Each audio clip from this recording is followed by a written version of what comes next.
Daniel Hayes sat in a dying van with $17 to his name and a court summons that could erase him from his daughter's life forever.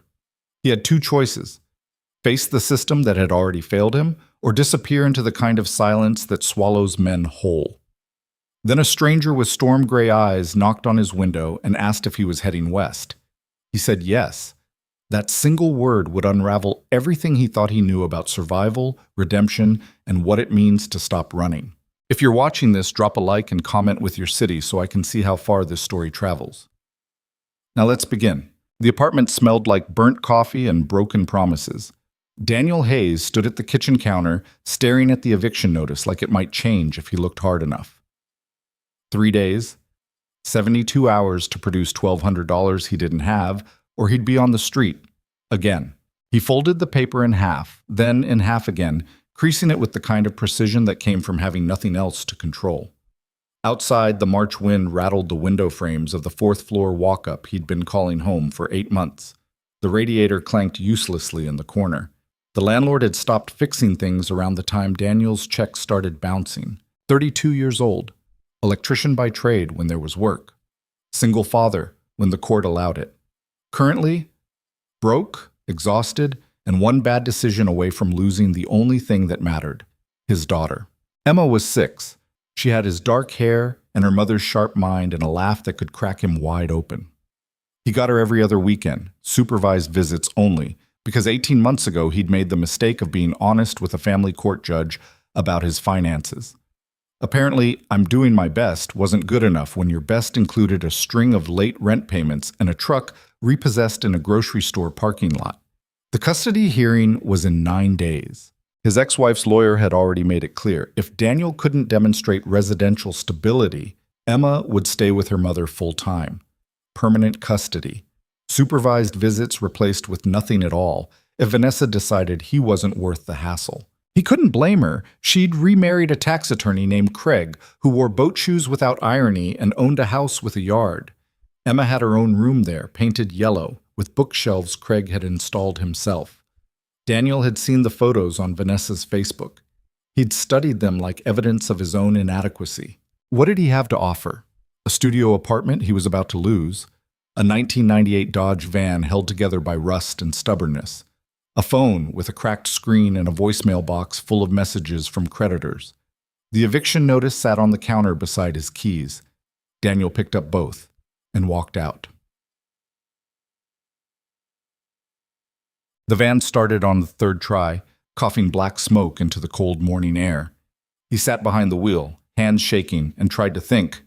There was no one to call. His parents were dead. His brother lived in North Carolina and hadn't returned a text in 4 months. The friends he used to have, the ones from before the divorce, before everything fell apart, had quietly drifted into lives that didn't include late-night calls from a man who couldn't get his shit together. He could go to a shelter. He'd done that before, after Vanessa kicked him out. 3 weeks sleeping on a cot that smelled like disinfectant and despair, listening to men cough and cry in the dark. He'd promised himself never again. He could fight, show up to court, explain to the judge that he was trying, that he loved his daughter more than his own breath, that residential instability was just a fancy term for being poor and punished for it. Or Daniel turned the key. The engine caught, shuddered, settled into a rough idle. Or he could leave. Not forever. Just long enough to think, long enough to breathe, long enough to stop feeling like the walls were closing in and the world was a courtroom where the verdict had already been decided. West. He'd always meant to see the West. Montana, maybe. Or Wyoming. Big empty spaces where a man could disappear without anyone noticing or caring. He pulled out of the parking lot before he could talk himself out of it.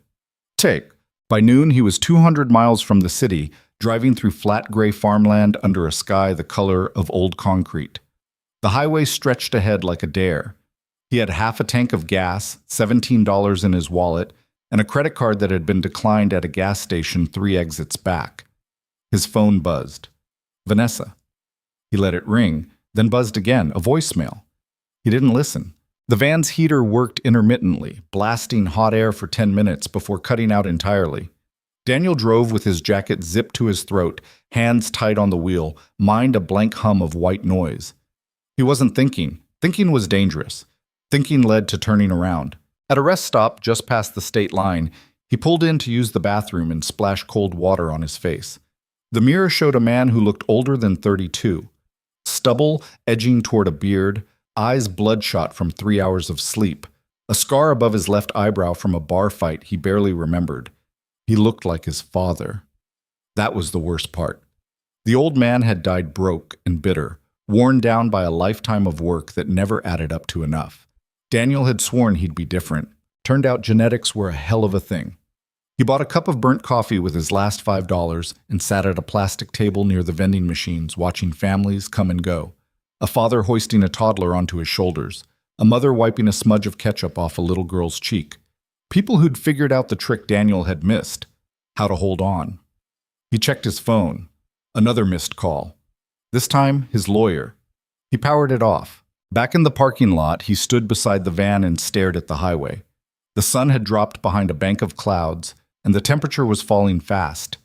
He should find somewhere to sleep. A motel, maybe, if he could scrape together enough cash. Or just pull off somewhere quiet and recline the driver's seat until morning. That's when he saw her. She was standing near the entrance to the rest stop, backpack slung over one shoulder, thumb out like she'd been hitchhiking since the invention of the interstate. Early 20s, maybe. Long dark hair pulled into a messy braid. A green canvas jacket 2 sizes too big.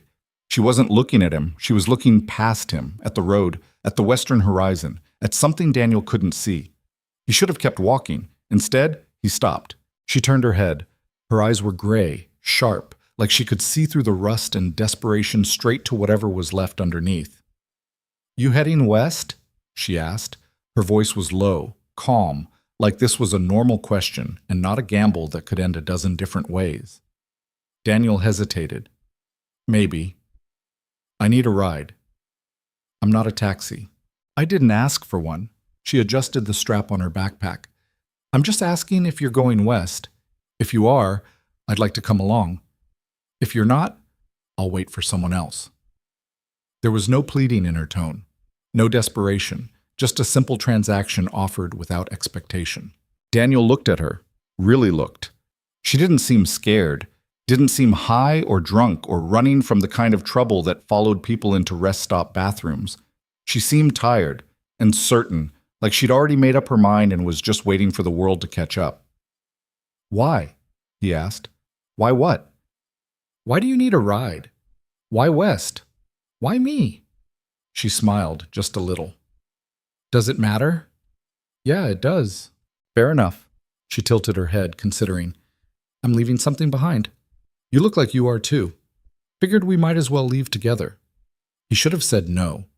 Should have told her to find someone else, someone safer, someone who wasn't 3 bad choices away from rock bottom. But there was something about the way she stood there, calm, unbothered, like the universe owed her nothing, and she was fine with that. That made him feel a little less alone. "I've got $12 left," he said. "Van's falling apart. I don't know where I'm going or when I'm coming back." "That's fine. I'm serious. This isn't a road trip. This is me running out of options." "I know." She stepped forward, holding out her hand. "I'm Lila." He shook it. Her grip was firm. "Daniel." "Nice to meet you, Daniel." She glanced at the van. "That thing actually run?" "Most of the time." "Good enough." She walked past him, opened the passenger door, and climbed in like she'd already decided this was happening. Daniel stood there for a moment, keys in hand, wondering what the hell he was doing. Then he got in and started the engine. Patex. They drove in silence for the first hour. Lila sat with her backpack on her lap, staring out the window at the fields rolling past. Daniel kept his eyes on the road, hands at 10 and 2, trying to ignore the absurdity of having a stranger in his van while he fled his own life. "You don't talk much," she said eventually. "Neither do you." "Fair point." She shifted in her seat. "You got a plan?" "Not really." "You just driving until the van dies?" "Something like that." She nodded like this made perfect sense. "Where were you before this?" "A city I can't afford anymore." "Family there?" "A daughter." That got her attention. She turned to look at him, eyes narrowing slightly. "You leave her behind?" "It's complicated." "It always is." Daniel's jaw tightened. "What about you? What are you running from?" People who think they own me. Family? Sure, let's call it that. She didn't elaborate. Daniel didn't push.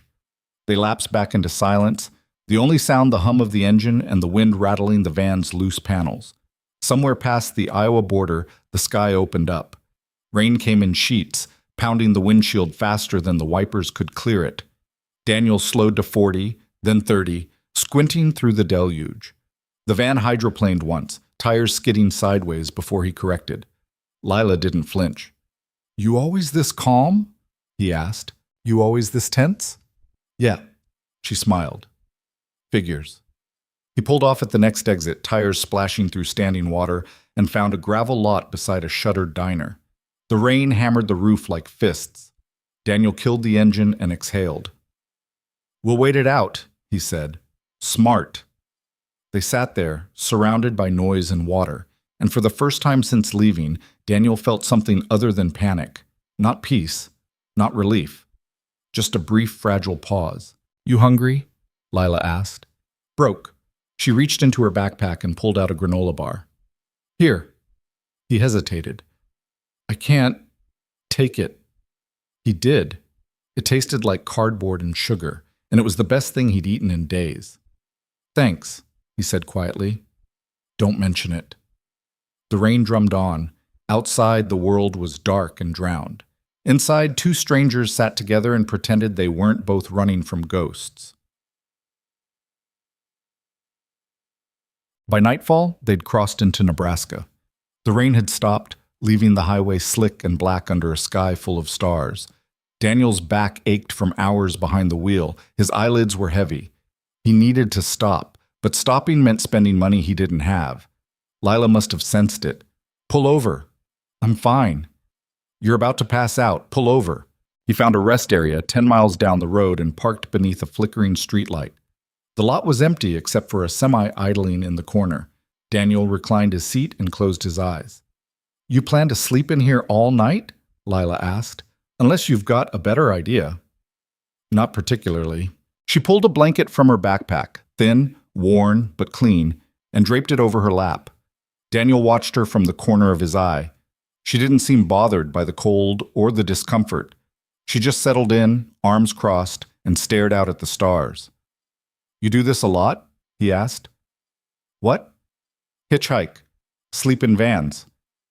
"More than I'd like." "Why?" She was quiet for a long moment. Then, "Because staying still felt like dying." Daniel understood that. He didn't say so, but he understood. "Gimisi." He woke to the sound of knocking. Disoriented, stiff, he sat up and saw a highway patrol officer standing beside the driver's window. Daniel's stomach dropped. He rolled the window down. "Morning," the officer said. Middle-aged, graying mustache, eyes that had seen every excuse in the book. "Everything okay here?" "Yeah, just resting." The officer glanced at Lila, who was awake now, watching him calmly. "This your vehicle?" "Yes, sir." "License and registration." Daniel handed them over, pulse hammering. The officer studied them, then looked at the van. Rust, dents, a back bumper held on with duct tape. "You live in this thing?" "No, just traveling." "Where to?" "West." "That's not specific." "Haven't decided yet." The officer handed back his documents. "Van's in rough shape. You know your left taillight's out?" "I'll get it fixed." "Make sure you do. I catch you on the road after dark without it. I'm pulling you over." He tapped the roof twice. "Drive safe." He walked back to his cruiser. Daniel waited until he was gone before exhaling. "That was close," Lila said. "Yeah." "What would have happened if he'd run your plates?" "Nothing good." She didn't press. They pulled back onto the highway and kept driving. The first real fight happened in South Dakota. They'd stopped for gas. Daniel using the last of his cash, Lila contributing a crumpled 10 she pulled from her pocket, and the pump clicked off at half a tank. Not enough to make it to the next town. Not enough to matter. Daniel slammed his fist against the van's hood. "Easy," Lila said. "Don't." "Don't what?" "Don't tell me to calm down. Don't tell me it's fine. It's not fine." She leaned against the van, arms crossed. I didn't say it was fine. I said easy. There's a difference. We're stuck in the middle of nowhere with no money and a tank that won't get us 50 miles. What exactly do you want me to do? Figure it out, like you've been doing. I don't have anything left to figure out. His voice cracked, louder than he meant. A woman pumping gas 2 lanes over glanced at them and quickly looked away. Lila didn't flinch. She just watched him, calm and steady, until his breathing slowed. You done? She asked. Yeah. Good. Because I've got an idea. She walked into the gas station and came back 5 minutes later with a $10 bill and a man's business card. What did you do? Daniel asked. Sold him my lighter, vintage Zippo. He collects them. You just happen to have a vintage Zippo? I've got a lot of things I don't need anymore. She handed him the 10. Daniel stared at it. I can't take this. You already did. He wanted to argue, wanted to tell her he wasn't a charity case, that he didn't need her saving him. But the truth was, he did, and she knew it. Thank you, he said quietly. You're welcome. They drove on. Somewhere in Wyoming, the van started making a noise. It wasn't the usual rattle or clank. This was deeper, grinding, like metal chewing itself apart. That's bad, Lila said. I know. We should stop. And do what? I don't have money for a mechanic. Then we pull over and take a look ourselves. Daniel gritted his teeth but pulled onto the shoulder. He popped the hood and stared at the engine like it might confess its sins. Oil was leaking from somewhere. The serpentine belt looked frayed.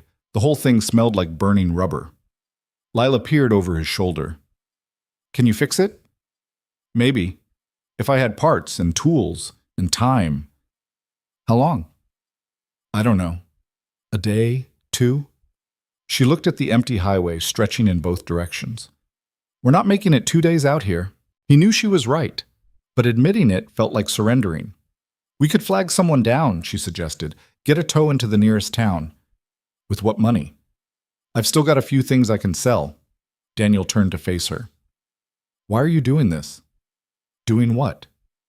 Helping me. You don't know me. You don't owe me anything. Lila met his eyes. You let me in your van when you didn't have to. That counts for something. That's not enough. It is to me. Before he could respond, a truck slowed and pulled onto the shoulder behind them. Daniel tensed. A man climbed out, 60-something, flannel shirt, grease-stained hands. Farmer, maybe. Or rancher. You folks need help? He called. Daniel hesitated. Lila stepped forward. Engine trouble, she said. You know anything about old Dodge vans? The man walked over, looked under the hood, and whistled low. She's hurting. You got a blown gasket, maybe worse. I can tow you into town if you want. My brother runs a shop. We don't have money for a tow, Daniel said flatly. The man shrugged. Didn't ask for any. I'm heading that way anyway. Daniel stared at him, waiting for the catch. There was always a catch. Why? He asked. The man smiled. Because I've been where you are. And someone helped me once.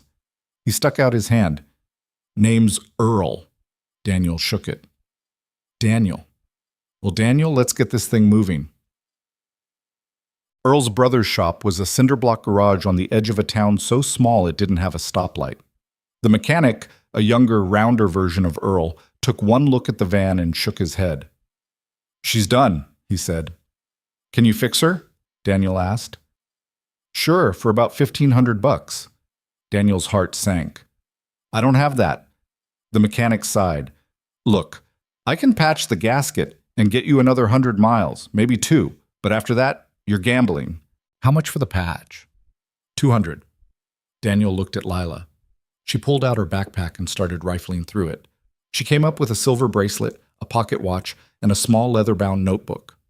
I can sell these, she said. Lila, don't argue. She walked across the street to a pawn shop. Daniel watched her go, feeling useless and angry, and something else he couldn't name. Earl clapped him on the shoulder. She's a fighter. Yeah. You're lucky. I don't feel lucky. You will. Talking. Lila came back with $180.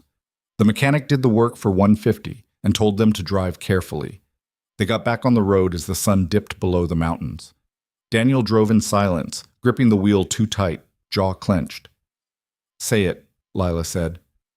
Say what? Whatever you're thinking. I'm thinking I shouldn't have dragged you into this. You didn't drag me. I asked to come. You didn't know what you were getting into. Neither did you. He glanced at her. Why are you really here, Lila? She looked out the window. The mountains were turning purple in the fading light.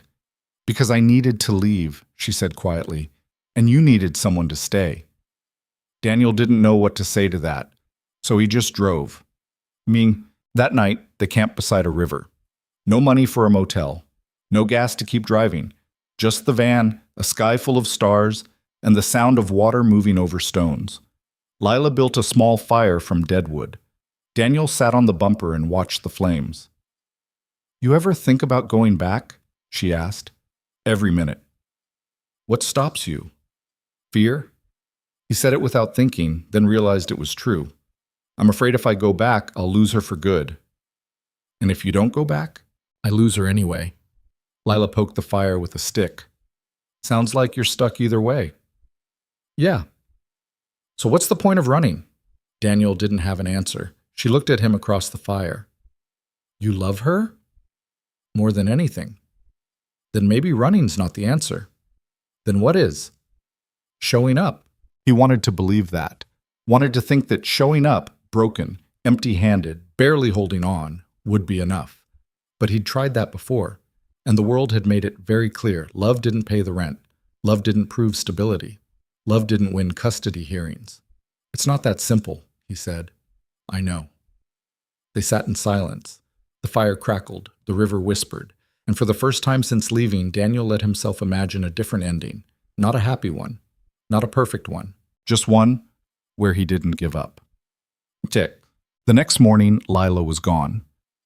Daniel woke to find her backpack missing, the passenger seat empty, no note. Panic hit him like cold water. He climbed out of the van and looked around. Nothing but trees and river and silence. Then he saw her. She was standing at the water's edge, barefoot, jeans rolled to her knees. Her braid had come loose. She looked young, fragile, human in a way she hadn't before. He walked down to join her. Thought you left, he said. I thought about it. Why didn't you? She turned to face him. Because I'm tired of leaving. Daniel understood. He was tired too. Tired of running, tired of failing, tired of pretending he could outpace the consequences of his choices. I think I need to go back, he said. I know. I don't know if it'll work. It might not. But I have to try. Yeah, you do. She picked up a smooth stone and skipped it across the water. It bounced 3 times before sinking. What about you? Daniel asked. What about me? Are you coming back with me? Lila smiled. Where else would I go? They turned the van around and started east. The engine groaned. The road stretched long. But for the first time, Daniel wasn't running. He was heading home. And he wasn't alone. The drive back felt longer than the drive out. Maybe it was the weight of what Daniel was heading toward. A courtroom. A judgment. The very real possibility of watching his daughter's face disappear behind a closing door. Or maybe it was just the van, which now sounded like it was chewing gravel with every mile. The patch job had bought them time, but not much. Every grinding noise made Daniel's chest tighten. Lila sat in the passenger seat with her feet on the dashboard, staring at the highway like she was reading something written in the asphalt. She hadn't said much since they'd turned around. Daniel didn't push. He was learning that silence with Lila wasn't awkward. It was just space. Room to think without having to explain yourself. They crossed back into Nebraska late in the afternoon. The sky was bruised purple, threatening rain. Daniel's phone, which he'd turned back on somewhere near the Wyoming border, had been buzzing non-stop. 12 missed calls from his lawyer, 6 from Vanessa. 3 voicemails he still hadn't listened to. You gonna check those, White? Lila asked, nodding at the phone in the cup holder. Eventually. Eventually's getting pretty close. I know. She reached over and picked up the phone, holding it out to him. Want me to listen? Tell you what they say? No, yeah, I don't know. He rubbed his face with one hand, keeping the other on the wheel. What's the point? I already know what they're gonna say. Maybe. But not knowing for sure is worse than knowing for sure. He hated that she was right. Fine. Listen. Lila pressed play on the first voicemail. A woman's voice, clipped and professional. His lawyer. Daniel, it's Patricia. I need you to call me back immediately. The court moved your hearing up. It's now in 4 days. If you don't show, they'll rule in Vanessa's favor by default. Call me. Lila glanced at him. 4 days. I heard. She played the next one. Vanessa this time, her voice tight. Daniel, where the hell are you? Patricia said you're not answering. If you're trying to make this harder than it needs to be, congratulations. Emma asked about you yesterday. I didn't know what to tell her. Call me back. Daniel's jaw clenched. Lila paused before playing the third message. You want me to stop? She asked. No, keep going. The third was Patricia again, angrier now. Daniel, I don't know what you think you're doing, but disappearing right before a custody hearing is the worst possible move. The judge is already skeptical. Don't give him a reason to write you off completely. I can't help you if you don't call me back. The last one was Vanessa. Her voice was quieter this time, almost tired. Look, I don't know where you are or what you're doing, but Emma misses you. She doesn't understand why you haven't called. I know things are hard right now, but running doesn't fix anything. Just come back, please. Lila set the phone down. Daniel drove in silence, hands white-knuckled on the wheel. 4 days, Lila said again. Yeah, that's not a lot of time. I know. You got a plan? Daniel laughed, but there was no humor in it. Show up and hope I don't look like the kind of guy who just spent a week living in his van. You are the kind of guy who just spent a week living in his van. Thanks, that's helpful. She shrugged. I'm just saying, lying's not going to work. You need a different angle. Like what? The truth. The truth is I'm broke, homeless, and barely hanging on. Right, and you turned around anyway. She looked at him. That's got to count for something. Daniel wanted to believe her. But he'd been in enough courtrooms to know that intent didn't matter. Results did. And his results were a repossessed truck, an eviction notice, and a bank account with 63 cents in it. I don't think the judge is going to see it that way, he said quietly. Then make him see it. How? I don't know, but you've got 4 days to figure it out.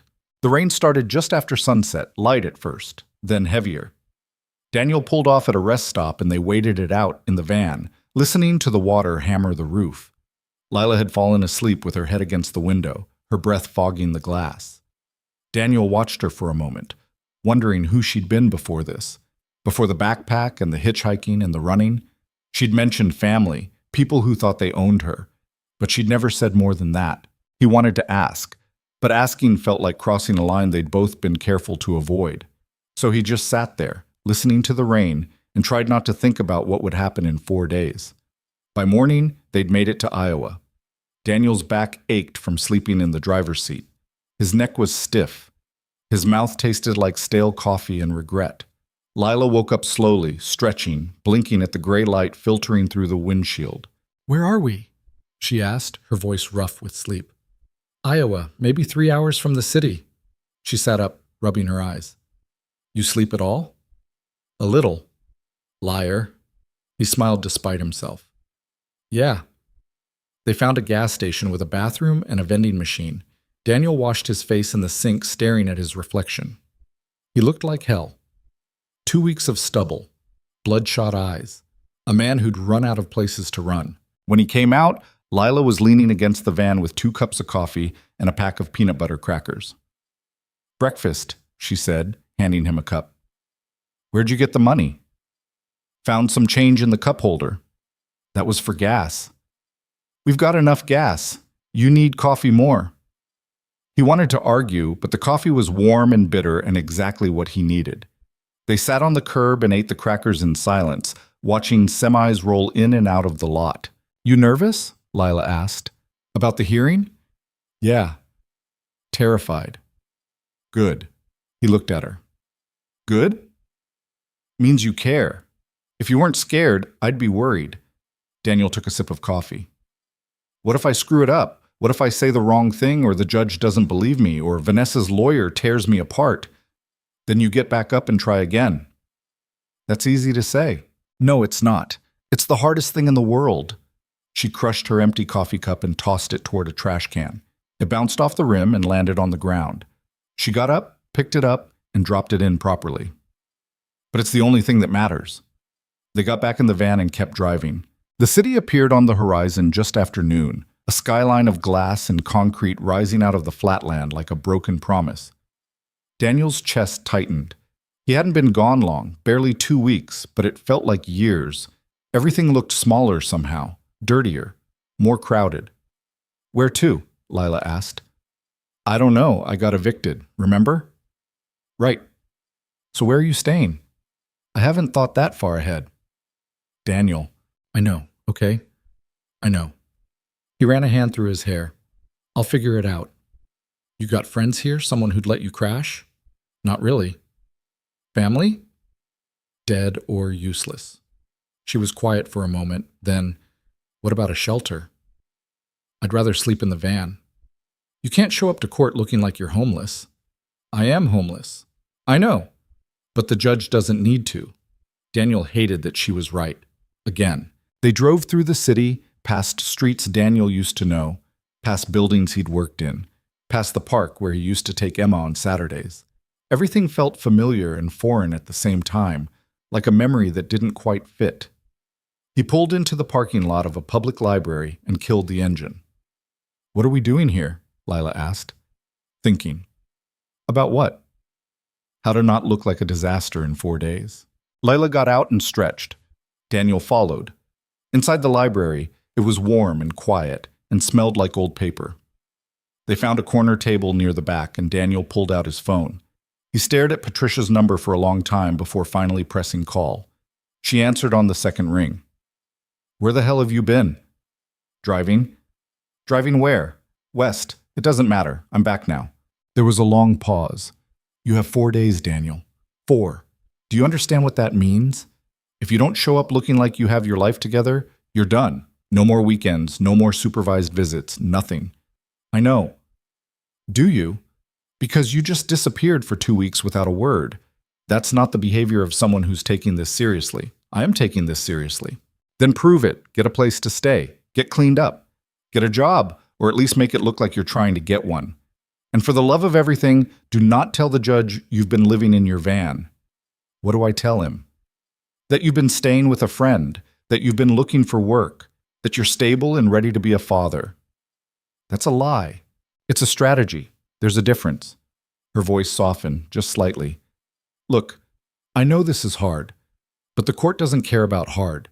They care about results, so get results." She hung up. Daniel set the phone down and stared at the table.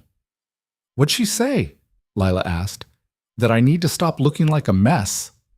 "Well, she's not wrong." He glared at her. She grinned. "Come on," she said, standing up. "Let's go fix this." They spent the rest of the afternoon at a thrift store on the east side of the city.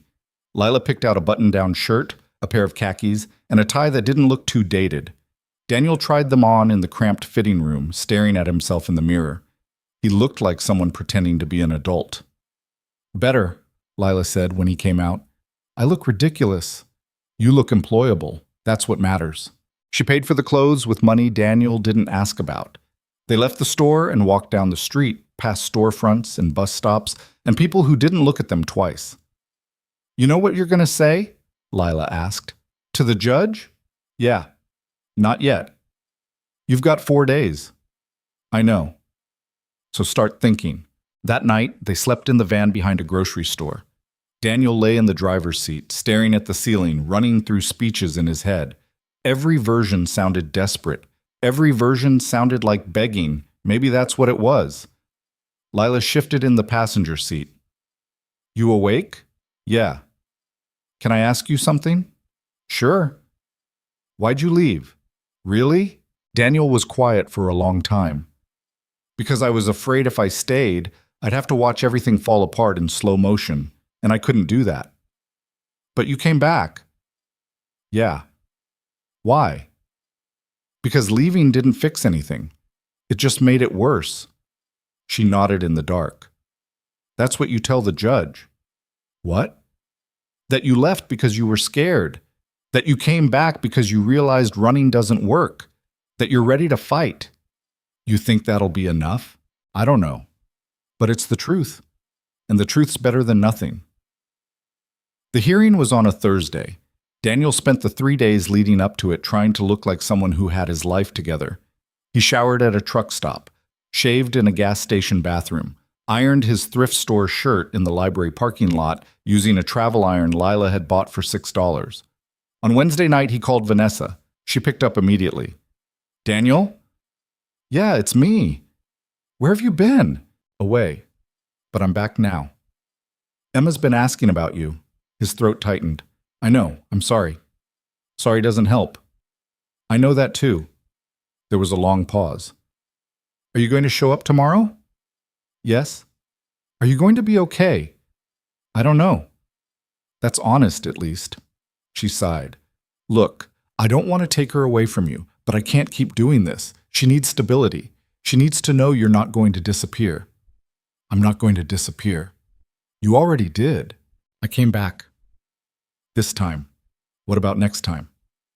There won't be a next time. You don't know that. You're right, I don't, but I'm going to try anyway.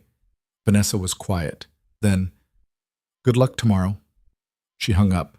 Daniel sat in the van, phone in his hand, and let himself feel the full weight of what was coming. In 12 hours, he'd be standing in front of a judge who held his entire future in his hands. A man who didn't know him, didn't care about his excuses, and had 100 other cases to get through. Lila was sitting on the curb outside, smoking a cigarette she'd bummed from a stranger. Daniel got out and sat beside her. You okay? She asked. No. Good. You shouldn't be. He looked at her. Why are you still here? What do you mean? You could have left any time. You didn't have to come back with me. You didn't have to help. So why did you? She took a drag, exhaled slowly. You ever feel like you've been running so long you forgot what you were running from? Yeah. Me too. And then I met you, and you were running too, but you stopped. You turned around, and I thought, maybe I could do that too. So you're using me? She smiled. Maybe a little. Fair enough. They sat there in the dark, two people who'd found each other by accident and stayed by choice. Thursday morning came too fast. Daniel woke up at 5, too anxious to sleep. He dressed in the thrift store clothes, checked his reflection in the van's side mirror, and tried to ignore the panic clawing at his chest. Lila made him eat a granola bar. You need food. You're shaking. I'm fine. You're not. Eat. He ate. They drove to the courthouse in silence. Daniel parked 2 blocks away, hands trembling on the wheel. He sat there for a moment, staring at the building. You ready? Lila asked. No. Good. Let's go. Inside, the courthouse smelled like floor polish and fluorescent lights. People in suits hurried past, carrying briefcases and files. Daniel felt like an imposter, like everyone could see through the cheap shirt and borrowed confidence straight to the man underneath. Patricia was waiting outside the courtroom. She looked him up and down, then nodded. You clean up okay? Thanks. You remember what we talked about? Yeah.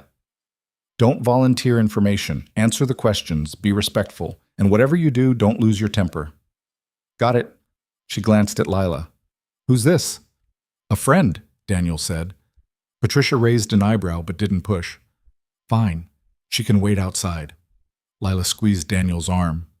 You've got this. He wanted to believe her. The courtroom was smaller than he'd expected. Vanessa was already there, sitting with her lawyer, a man in an expensive suit who looked like he'd never missed a meal. She glanced at Daniel, her expression unreadable. The judge entered. Everyone stood. Daniel's heart was pounding so hard he thought it might crack a rib. The proceedings started. Vanessa's lawyer went first, painting a picture of a stable home, a loving mother, a child who deserved consistency.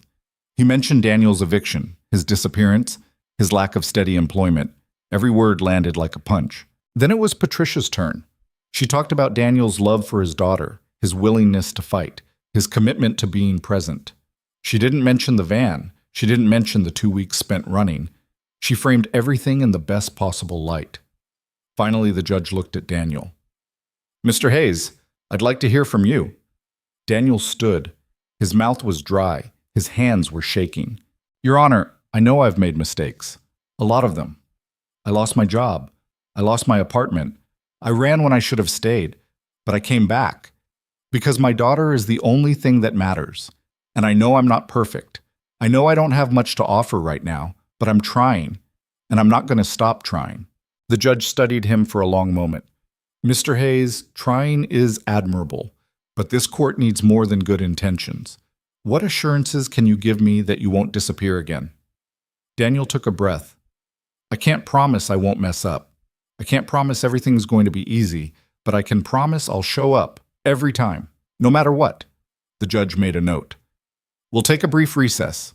Daniel sat down, legs weak. Patricia leaned over. That was good. Was it? We'll find out. 20 minutes later, the judge returned. After reviewing the evidence and hearing from both parties, I'm prepared to make a ruling. Daniel's heart stopped. Mr. Hayes, I'm granting you supervised visitation rights with a review in 6 months. If you can demonstrate stability and consistent involvement, we'll revisit the custody arrangement at that time. It wasn't everything, but it was something. Daniel exhaled, feeling the air return to his lungs. Outside the courtroom, Lila was waiting. She looked up when he came out. Well? I get to see her. She smiled. Told you. Daniel's first visit with Emma was scheduled for Saturday at 10 in the morning. Supervised, which meant a social worker would sit in the corner of a sterile room at the Family Services building and take notes while Daniel tried to be a father in 60-minute increments. He spent Friday night in the van, unable to sleep, running through everything he wanted to say to her. Apologies, explanations, promises he wasn't sure he could keep. By the time the sun came up, he'd convinced himself he was going to ruin it. Lila found him sitting on the curb outside a convenience store, staring at a cup of coffee he hadn't touched. You look like hell, she said, sitting down beside him. Thanks. When's the visit? 2 hours? You eat anything? Not hungry. She reached into her pocket and pulled out a pack of crackers. Eat anyway. He took them, but didn't open them. What if she doesn't want to see me? Then you deal with it. That's not helpful. You want helpful or you want honest?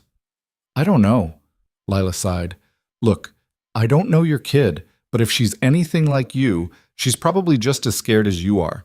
So show up, be honest, and stop expecting it to be perfect. What if I say the wrong thing? You will. That's part of it. That's supposed to make me feel better? No, it's supposed to make you feel human. She stood up, brushing dirt off her jeans. Come on, let's get you ready. The Family Services building was a squat brick structure on the north side of the city, wedged between a laundromat and a used car lot. Inside, it smelled like industrial cleaner and sadness. Daniel signed in at the front desk, hands shaking so badly he could barely hold the pen. The social worker was a woman in her 50s with kind eyes and a clipboard. She introduced herself as Margaret and led him down a hallway to a small room with a table, 2 chairs, and a bin of toys that looked like they'd been donated in the 90s. Emma will be here in a few minutes, Margaret said. I'll be sitting over there. Try to relax. Relax. Right. Daniel sat in one of the chairs and stared at the door. Every second felt like an hour. He smoothed down his shirt, then messed it up again because it looked too stiff. He rehearsed his opening line. Hey, sweetheart, I missed you. And it sounded fake even in his head. Then the door opened and Emma walked in. She was taller than he remembered. Or maybe he'd just forgotten how small 6-year-olds were supposed to be. She had her hair in 2 braids and she was wearing a purple jacket he'd never seen before. She stopped just inside the doorway, looking at him with wide, uncertain eyes. Daniel's throat closed up. He tried to smile, but his face felt frozen. Hi, Emma, he managed. She didn't move, just stood there, clutching the straps of her backpack. Margaret stepped in gently. It's okay, sweetie. You can sit down if you want. Emma looked at Margaret, then back at Daniel. Slowly, she walked over to the table and sat in the chair across from him. She set her backpack on the floor, but didn't say anything. Daniel swallowed hard. You look good. I like your jacket. Mom got it for me. It's nice. Silence. Emma picked at a loose thread on her sleeve. Daniel felt like he was drowning in the quiet. I'm sorry I haven't been around, he said, the words tumbling out too fast. I know it's been a while, and I know that's hard, and I wanted you to know that I didn't want to be away. I just had some stuff I needed to figure out. Emma looked up at him. Where were you? I was traveling, trying to get my head straight. Mom said you left. I did, but I came back. Why? The question hit him like a hammer. Because I missed you. Because you're the most important thing in my life. She studied him for a moment, her face unreadable. Then she reached into her backpack and pulled out a crumpled piece of paper. She slid it across the table. It was a drawing. A stick figure man and a smaller stick figure girl holding hands. Above them, in shaky crayon letters, it said, "Me and Dad." Daniel picked it up, his hands trembling. "Did you draw this?" "Yeah, for you." He couldn't speak. He just stared at the drawing, at the bright colors and the crooked smiles, and felt something crack open inside his chest. "I love it," he said quietly. "Can I keep it?" "Yeah." "Thank you." Emma nodded. Then, after a long pause, she said, "I missed you too." Daniel's vision blurred. He wiped his eyes quickly, trying to hold it together. "I'm not going anywhere, okay? I know I messed up, but I'm going to be here every time they let me." "Promise?" "Promise." She smiled, just a little. It was the best thing Daniel had seen in months. They spent the rest of the hour talking. Emma told him about school, about her friend Mia who could do a cartwheel, about the chapter book she was reading. Daniel listened like his life depended on it, memorizing every detail, every word. When Margaret stood up and said their time was over, Emma hugged him. It was quick, almost shy, but it was real. "See you next time?" she asked. "Absolutely." She left with Vanessa, who'd been waiting in the lobby. Vanessa gave Daniel a brief nod. Not warm, but not hostile either. It was the closest thing to approval he'd gotten from her in 2 years. Outside, Lila was leaning against the van, smoking. She looked up when Daniel came out. "How'd it go?" He held up the drawing. "She made me this." Lila smiled. "That's good." "Yeah, it is." They got in the van and drove in silence for a while. Daniel felt lighter, like something heavy had been lifted off his shoulders. Not gone, but easier to carry. "You did good," Lila said. "I didn't do anything. I just showed up." "That's the hardest part." That night, they slept in the van behind a grocery store. Daniel taped Emma's drawing to the dashboard where he could see it. He stared at it for a long time before finally closing his eyes. The next morning, reality hit again. Supervised visits were a start, but they didn't pay rent. Daniel still didn't have an apartment, still didn't have a job, still didn't have a plan beyond surviving one day at a time. Lila was awake before him, sitting on the curb with a notebook and a pen. She looked up when he climbed out of the van. "Morning," she said. "What are you doing?" "Making a list." "Of what?" "Things we need to fix." He sat down beside her. The list was short but brutal. Housing, income, transportation that didn't sound like it was digesting itself. "You forgot one," Daniel said. "What?" "Food." She added it. "Okay, so how do we tackle this?" "I don't know. Get a job, I guess." "Doing what?" "Electrical work. That's what I used to do." "Can you still do it?" "If someone will hire me." "Then that's where we start." They spent the next 3 days hitting every contractor, electrician, and handyman service in the city. Daniel filled out applications, made calls, knocked on doors. Most places didn't call back. A few told him they weren't hiring.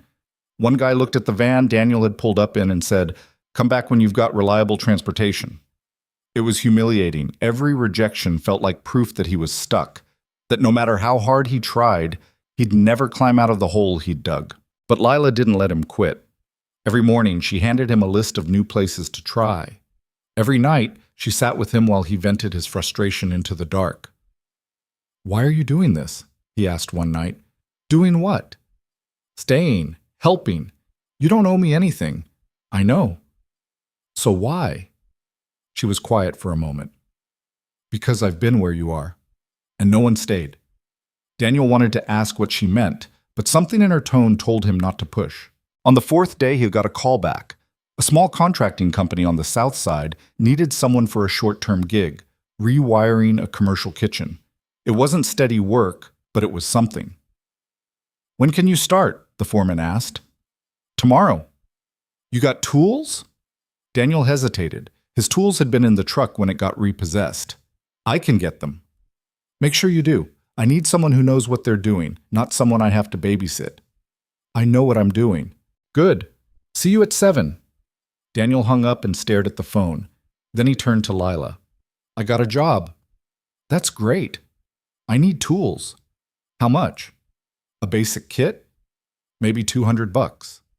Lila pulled out her backpack and started rifling through it. She came up with a silver ring, a pair of earrings, and a leather wallet. No, Daniel said. You've already sold enough. It's fine. It's not fine. I can't keep taking from you. You're not taking, I'm giving. There's a difference. She stood up. Come on, let's go find a pawn shop. The tools cost $180. Lila covered it without hesitation. Daniel felt like he was drowning in debt he could never repay, but she didn't seem to care. You'll pay me back when you can, she said. What if I can't? Then you can't. It's not the end of the world. The job was hard. 12-hour days in a kitchen that smelled like grease and industrial soap, running wire through walls and ceiling spaces barely big enough to fit his shoulders. His back ached. His hands were raw. But the work felt good.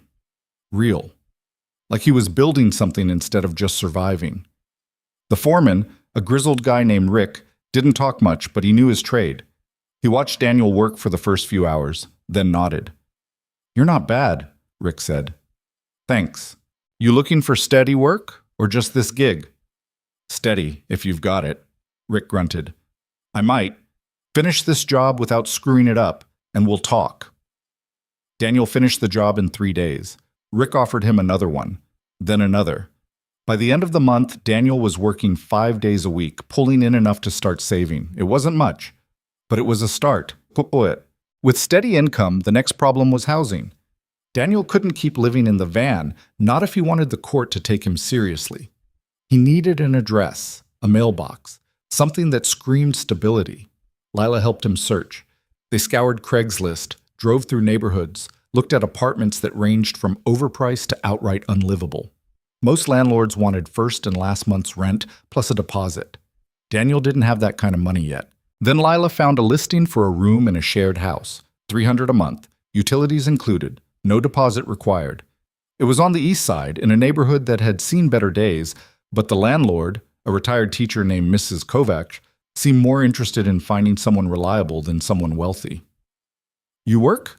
She asked when Daniel came to see the place. Yeah, electrician. Steady? Getting there. She looked him over, then at Lila. She your girlfriend? Friend, Lila said quickly. Mrs. Kovacs nodded. I don't care what you do as long as you pay on time and don't make noise after 10. You interested? Daniel looked at the room. It was small, barely big enough for a bed and a dresser, but it had a window and a door that locked. It wasn't much, but it was a roof. Yeah, he said. I'm interested. Good. You can move in tomorrow. That night, Daniel and Lila sat in the van one last time. He'd taped Emma's drawing to the dashboard months ago, and it was still there, faded, but intact. You did it? Lila said. We did it. No, you did. I just helped. He looked at her. Where are you going to go?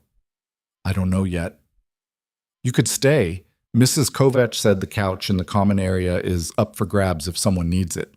Lila smiled. You offering me your couch? Yeah, I am. She thought about it for a moment. Okay, but just until I figure out my next move. Deal. They shook on it. Moving in took less than an hour. Daniel didn't have much. Some clothes, the tools, a duffel bag of essentials. Lila had even less. They carried everything up the stairs and set it down in the small room that was now Daniel's. Mrs. Kovacs knocked on the door later that evening with a plate of cookies. Welcome, she said. If you need anything, I'm downstairs. Daniel took the cookies. Thank you. She nodded and left. Lila sat on the floor, her back against the wall. This is nice. It's a room. It's more than a room. It's yours. Daniel sat down beside her. I couldn't have done this without you. Yeah, you could have. No, I couldn't. She looked at him. You would have figured it out. You always do. I don't know about that. I do. They sat in silence for a while, the weight of the past few months settling over them like dust.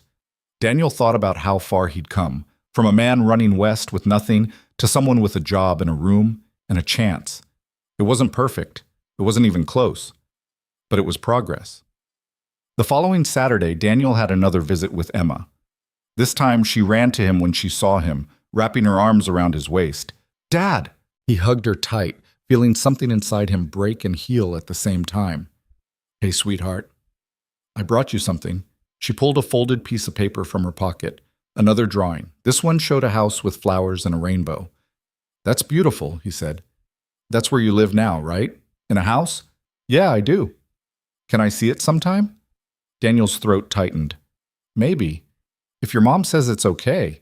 Emma nodded, then she looked up at him with serious eyes. Are you going to stay this time? Yeah, I am. Promise?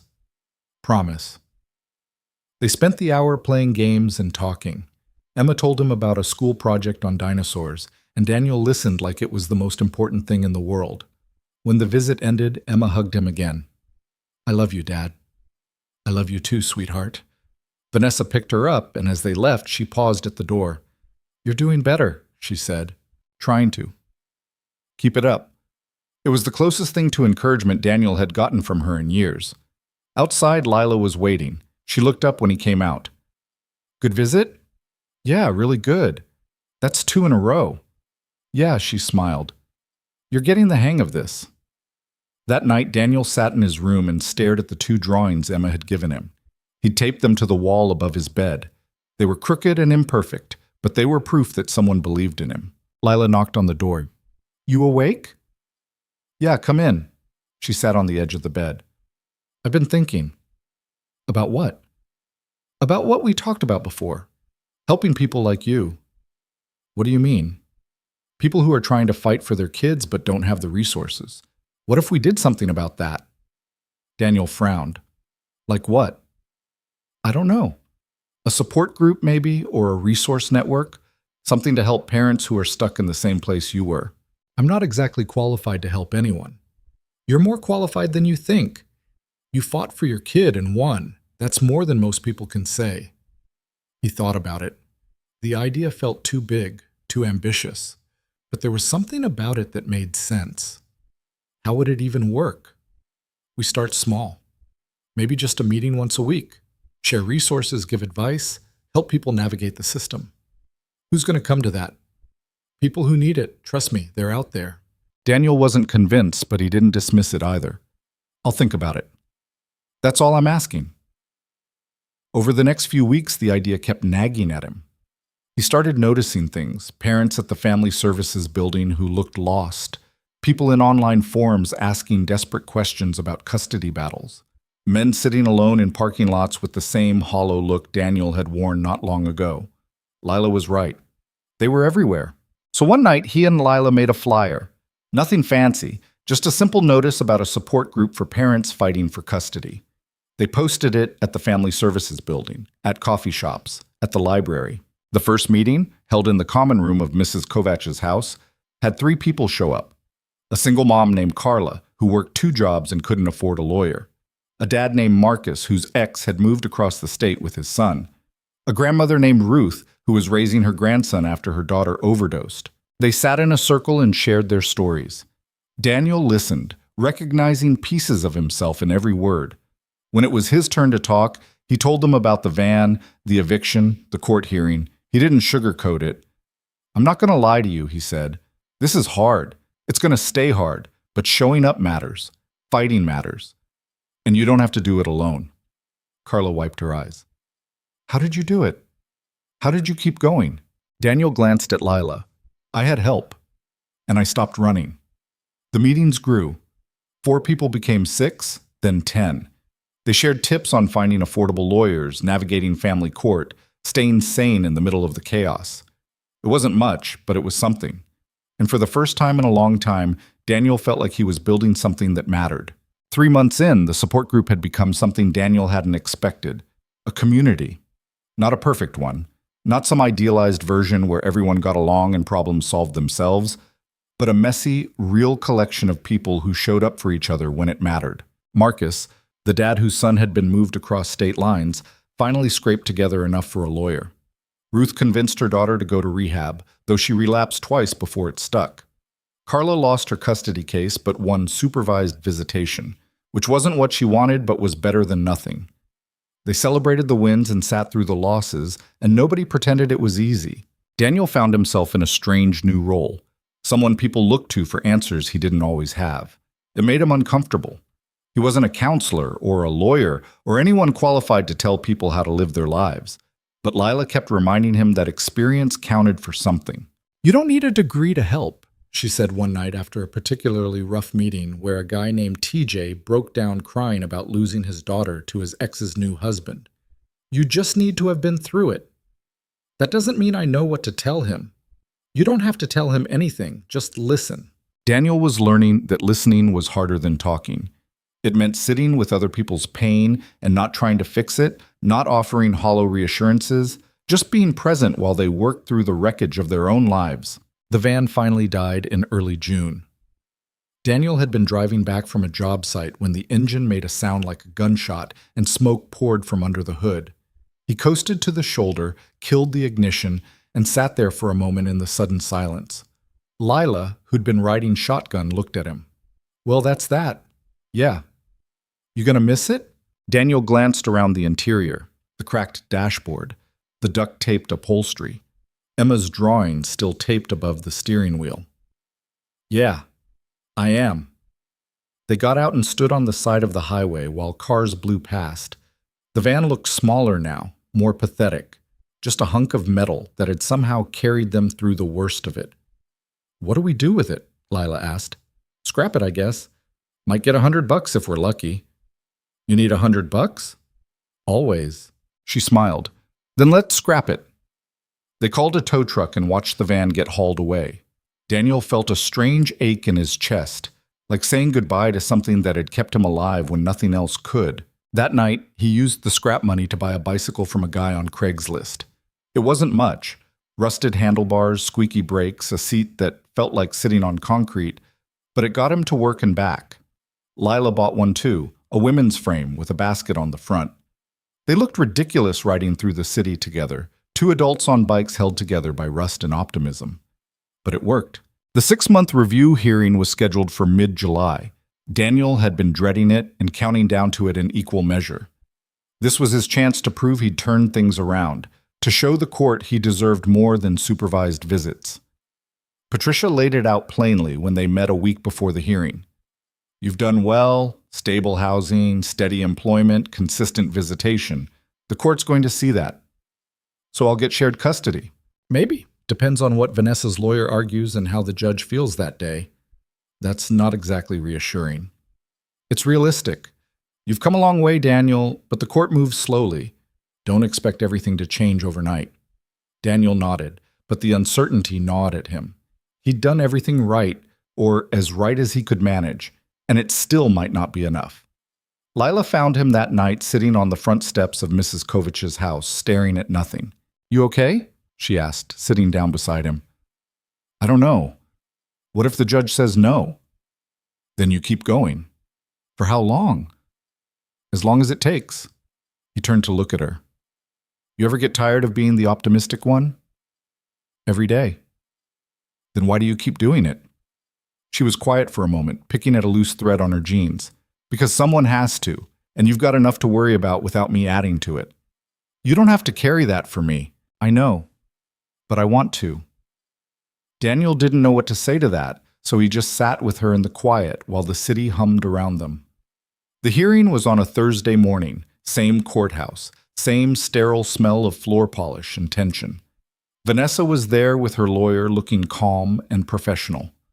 Daniel wore the same thrift store shirt he'd worn to the first hearing, pressed and clean but showing its age. The judge reviewed the case file, asked a few questions, and listened to both lawyers make their arguments.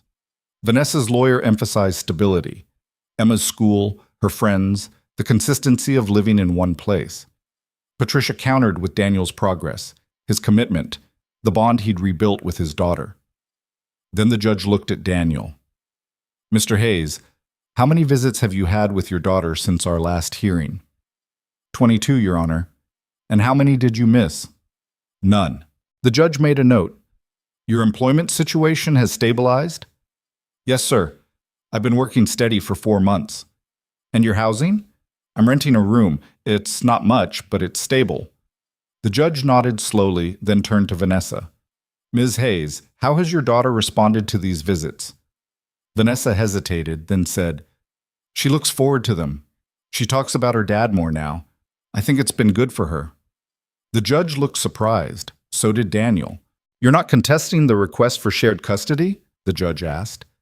Vanessa glanced at her lawyer, who looked like he wanted to object, then back at the judge. No, I think Daniel's earned it. The courtroom went silent. Daniel felt his heart hammering in his chest. The judge reviewed his notes one more time, then said, I'm granting shared custody. Mr. Hayes will have his daughter every other weekend, unsupervised, with midweek visits on Wednesdays. We'll review again in 6 months. Daniel couldn't breathe. He heard Patricia say, Thank you, Your Honor, but it sounded distant, like he was underwater. Outside the courtroom, Vanessa was waiting. She looked tired, but not angry. Thank you, Daniel said. Don't thank me. You did the work. Still, you could have fought it.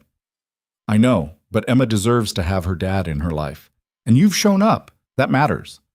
Daniel nodded, not trusting himself to speak. Vanessa started to leave, then turned back. Don't screw this up, Daniel. I won't. Lila was leaning against the wall near the exit, arms crossed, a small smile on her face.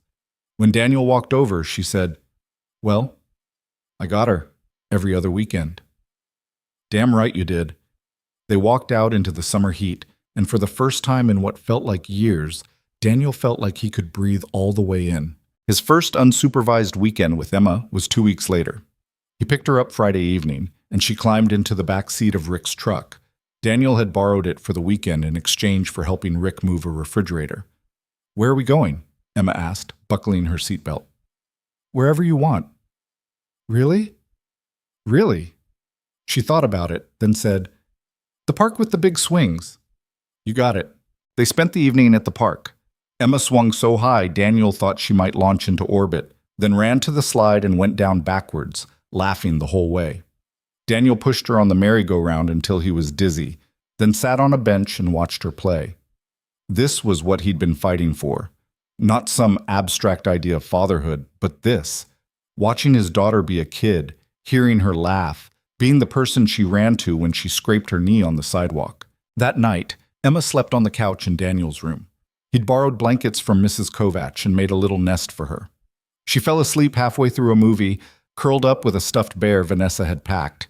Daniel sat on the floor and watched her breathe, feeling the weight of responsibility settle over him like a cloak. This was real now. Not supervised visits in a sterile room, but actual parenting, making sure she ate, brushing her hair, keeping her safe. He was terrified, but he was ready. Lila knocked softly and peeked her head in. She asleep? Yeah. You okay?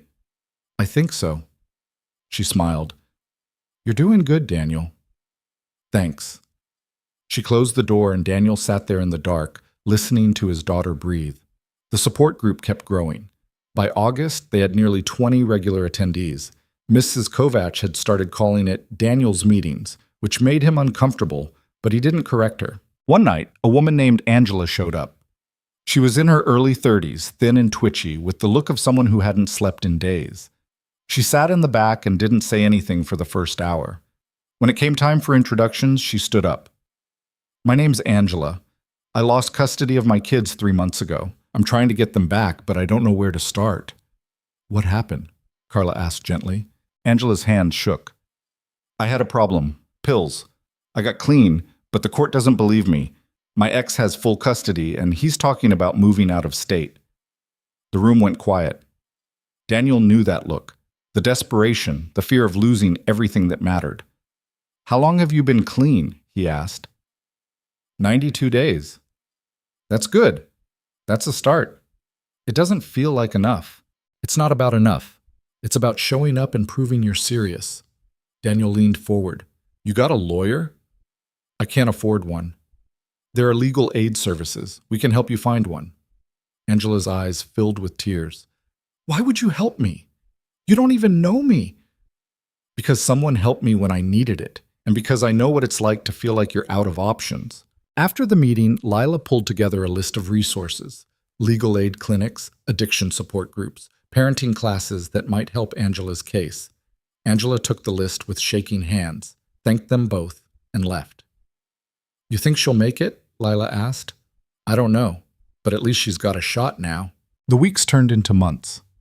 Daniel's life settled into a rhythm. Work during the week, Emma every other weekend, support group meetings on Thursday nights. It wasn't glamorous, but it was stable, and stable felt like a miracle. Lila started taking classes at the community college. She didn't say much about it, but Daniel saw the textbooks on the coffee table: psychology, social work, counseling. She was building something for herself, same as he was. One night, after everyone had left the meeting, Daniel and Lila sat in the empty common room cleaning up coffee cups and folding chairs. "I've been thinking," Lila said. "About what?" "About making this bigger. The group, I mean. Maybe finding a real space, getting some funding, turning it into something official." Daniel stopped folding. "You serious?" "Yeah, people need this, and we're good at it." "We don't know what we're doing." "We know enough, and we can learn the rest." He thought about it. The idea was terrifying and exciting in equal measure. How would it even work? "I don't know yet, but I want to try. Do you?" Daniel looked around the room, the mismatched chairs, the coffee-stained table, the hand-drawn flyers taped to the walls. It wasn't much, but it was theirs, and it was helping people. "Yeah," he said, "I do." They started researching nonprofit status, grant applications, community partnerships. It was overwhelming, a mountain of paperwork and bureaucracy that made Daniel's head spin. But Lila attacked it with the same quiet determination she brought to everything else. By October, they'd submitted their first grant application to a local family services foundation. It was a long shot. They were asking for $10,000 to rent a space and cover operating costs for a year, but it was worth trying. The rejection letter came 6 weeks later, polite, professional, and crushing. "We appreciate your commitment to supporting families in crisis, but unfortunately, we are unable to fund your proposal at this time." Daniel crumpled the letter and threw it across the room. "That's it then." "No, it's not." "Lila, we tried. It didn't work. So we try again. Different foundation, different angle." "What's the point?" She picked up the crumpled letter and smoothed it out. "The point is that 20 people show up every week because this matters to them. The point is that Angela just got her kids back for supervised visits because we helped her find a lawyer. The point is that we're making a difference, even if some foundation doesn't see it yet." Daniel wanted to argue, but he couldn't. She was right. They applied to 3 more foundations. 2 said no. The third said maybe. They wanted to meet in person, see the operation, talk to the people they were helping. Daniel spent a week preparing, rehearsing what he'd say, trying to make the group sound more professional than it was. When the day came, he was so nervous he almost threw up in the parking lot. The foundation rep was a woman named Sharon, mid-40s, with sharp eyes and a notepad she wrote in constantly. She sat through an entire meeting, watching, listening, asking questions. Afterward, she pulled Daniel and Lila aside. "This is good work you're doing." "Thank you," Daniel said. "It's rough around the edges, but it's real. I can see that." She tapped her pen against her notepad. "I'm recommending we fund you. Not the full amount, maybe $5,000 to start, but it's a foot in the door." Daniel felt like the floor had dropped out from under him. "Seriously?" "Seriously. You'll get the official letter in a few weeks, but I wanted you to know." After she left, Lila grabbed Daniel's arm. "We did it." "Yeah, we did." They stood there in the parking lot, 2 people who'd started with nothing and built something that mattered. It wasn't perfect, it wasn't huge, but it was real. That weekend, Emma asked Daniel what he'd been working on. "Just helping some people," he said.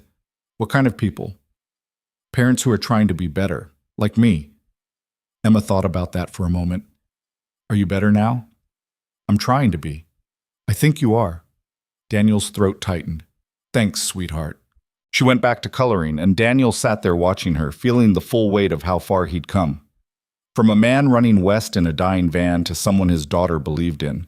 It still wasn't perfect. He still struggled. Money was tight. The room was small. Some days he felt like he was one mistake away from losing everything again. But he wasn't running anymore. And that made all the difference. The grant money arrived in December, just before the holidays. $5,000 deposited into an account Daniel and Lila had opened specifically for the group. It felt surreal seeing that number on the screen, proof that someone believed in what they were building. They used the first chunk to rent a small office space above a laundromat on the east side. It wasn't much, 2 rooms with water-stained ceiling tiles and windows that didn't quite close all the way, but it was theirs. A place people could come to without worrying about taking up space in Mrs. Kovach's living room. Lila painted one wall a pale blue. Daniel installed better lighting. They bought folding chairs from a church that was closing down and a coffee maker from a thrift store. By the time they were done, it looked almost professional. Almost. The first meeting in the new space had 30 people show up. Some were regulars, others were new, drawn by flyers they'd posted around the city or word of mouth from people who'd been helped. Daniel stood at the front of the room and looked at the faces staring back at him, waiting for him to say something profound. He didn't have anything profound, so he just told the truth. A year ago, I was sleeping in a van with $17 to my name and a court date I was terrified of. I didn't think I'd make it. I didn't think I deserved to, but someone gave me a chance and I took it. And now I'm here, and so are you. So let's figure this out together. It wasn't poetry, but it was honest, and that seemed to be enough. Angela stood up. She'd gotten her kids back 2 months ago, supervised visits that had turned into weekends, then into shared custody. She looked healthier now, steadier, like someone who'd found solid ground after years of drowning. I just want to say thank you, she said, her voice shaking slightly. I don't know where I'd be without this place. Probably still lost. So thank you. Others echoed her. Marcus talked about how he'd driven 12 hours each way every other weekend to see his son, and how the advice from the group had helped him navigate an interstate custody battle he eventually won. Carla shared that she'd started taking night classes, trying to build a better life for when she finally got more time with her daughter. Listening to them, Daniel realized something he hadn't quite grasped before. This wasn't about him. It had never been about him. He'd just been the first one desperate enough to try, and Lila had been stubborn enough to make sure he didn't quit. But the group belonged to everyone who walked through that door looking for help. After the meeting, Lila found him standing by the window, looking out at the street below. You okay? She asked. Yeah, just thinking. About what? About how none of this was supposed to happen. I was just trying to survive. That's how most good things start. He turned to look at her. You ever gonna tell me your story, the real one? She smiled, but there was sadness in it.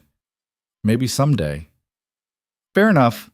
She moved to stand beside him, both of them watching the traffic crawl past. I've been thinking about something. What? About staying. Daniel glanced at her. You're already staying. I mean really staying. Not just crashing on your couch until I figure out my next move, actually putting down roots. What changed? I did. Or maybe I just stopped running long enough to realize I didn't want to keep running. What about your family, the people you left? Her jaw tightened. They don't own me anymore. I decided that. Daniel understood. Some things you didn't escape from. You just chose to stop letting them define you.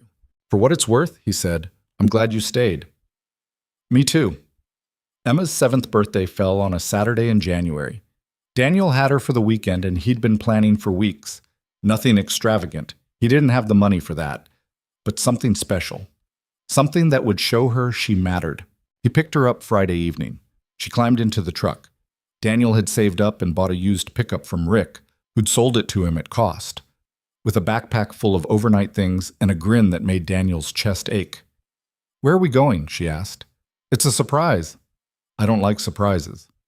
You'll like this one. He'd rented a small cabin 2 hours north of the city, near a lake that froze over in the winter.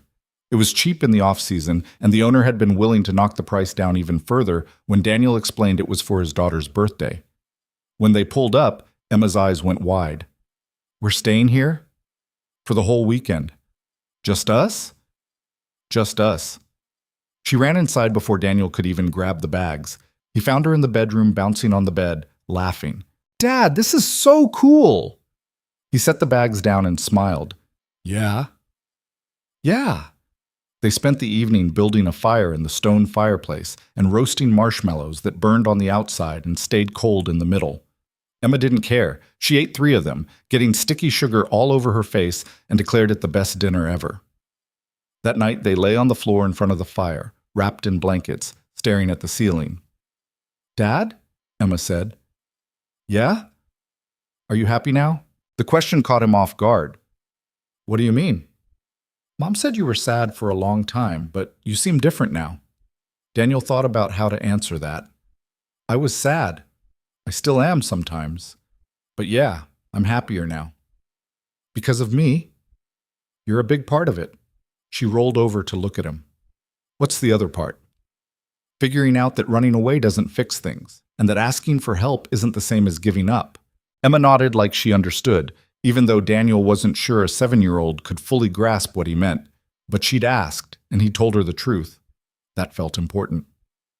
I'm glad you're happy, she said. Me too, sweetheart. The next day was her actual birthday. Daniel made pancakes that were lopsided and slightly burnt, which Emma thought was hilarious. They spent the afternoon exploring the woods around the cabin, Emma running ahead and shouting back discoveries. A frozen stream, a bird's nest, a tree that looked like it had a face. That night, Daniel brought out a small cake he'd hidden in the cooler. 7 candles, slightly crooked, stuck into vanilla frosting. Make a wish, he said. Emma closed her eyes, thought for a long moment, then blew out all the candles in one breath. What'd you wish for? Daniel asked. I can't tell you.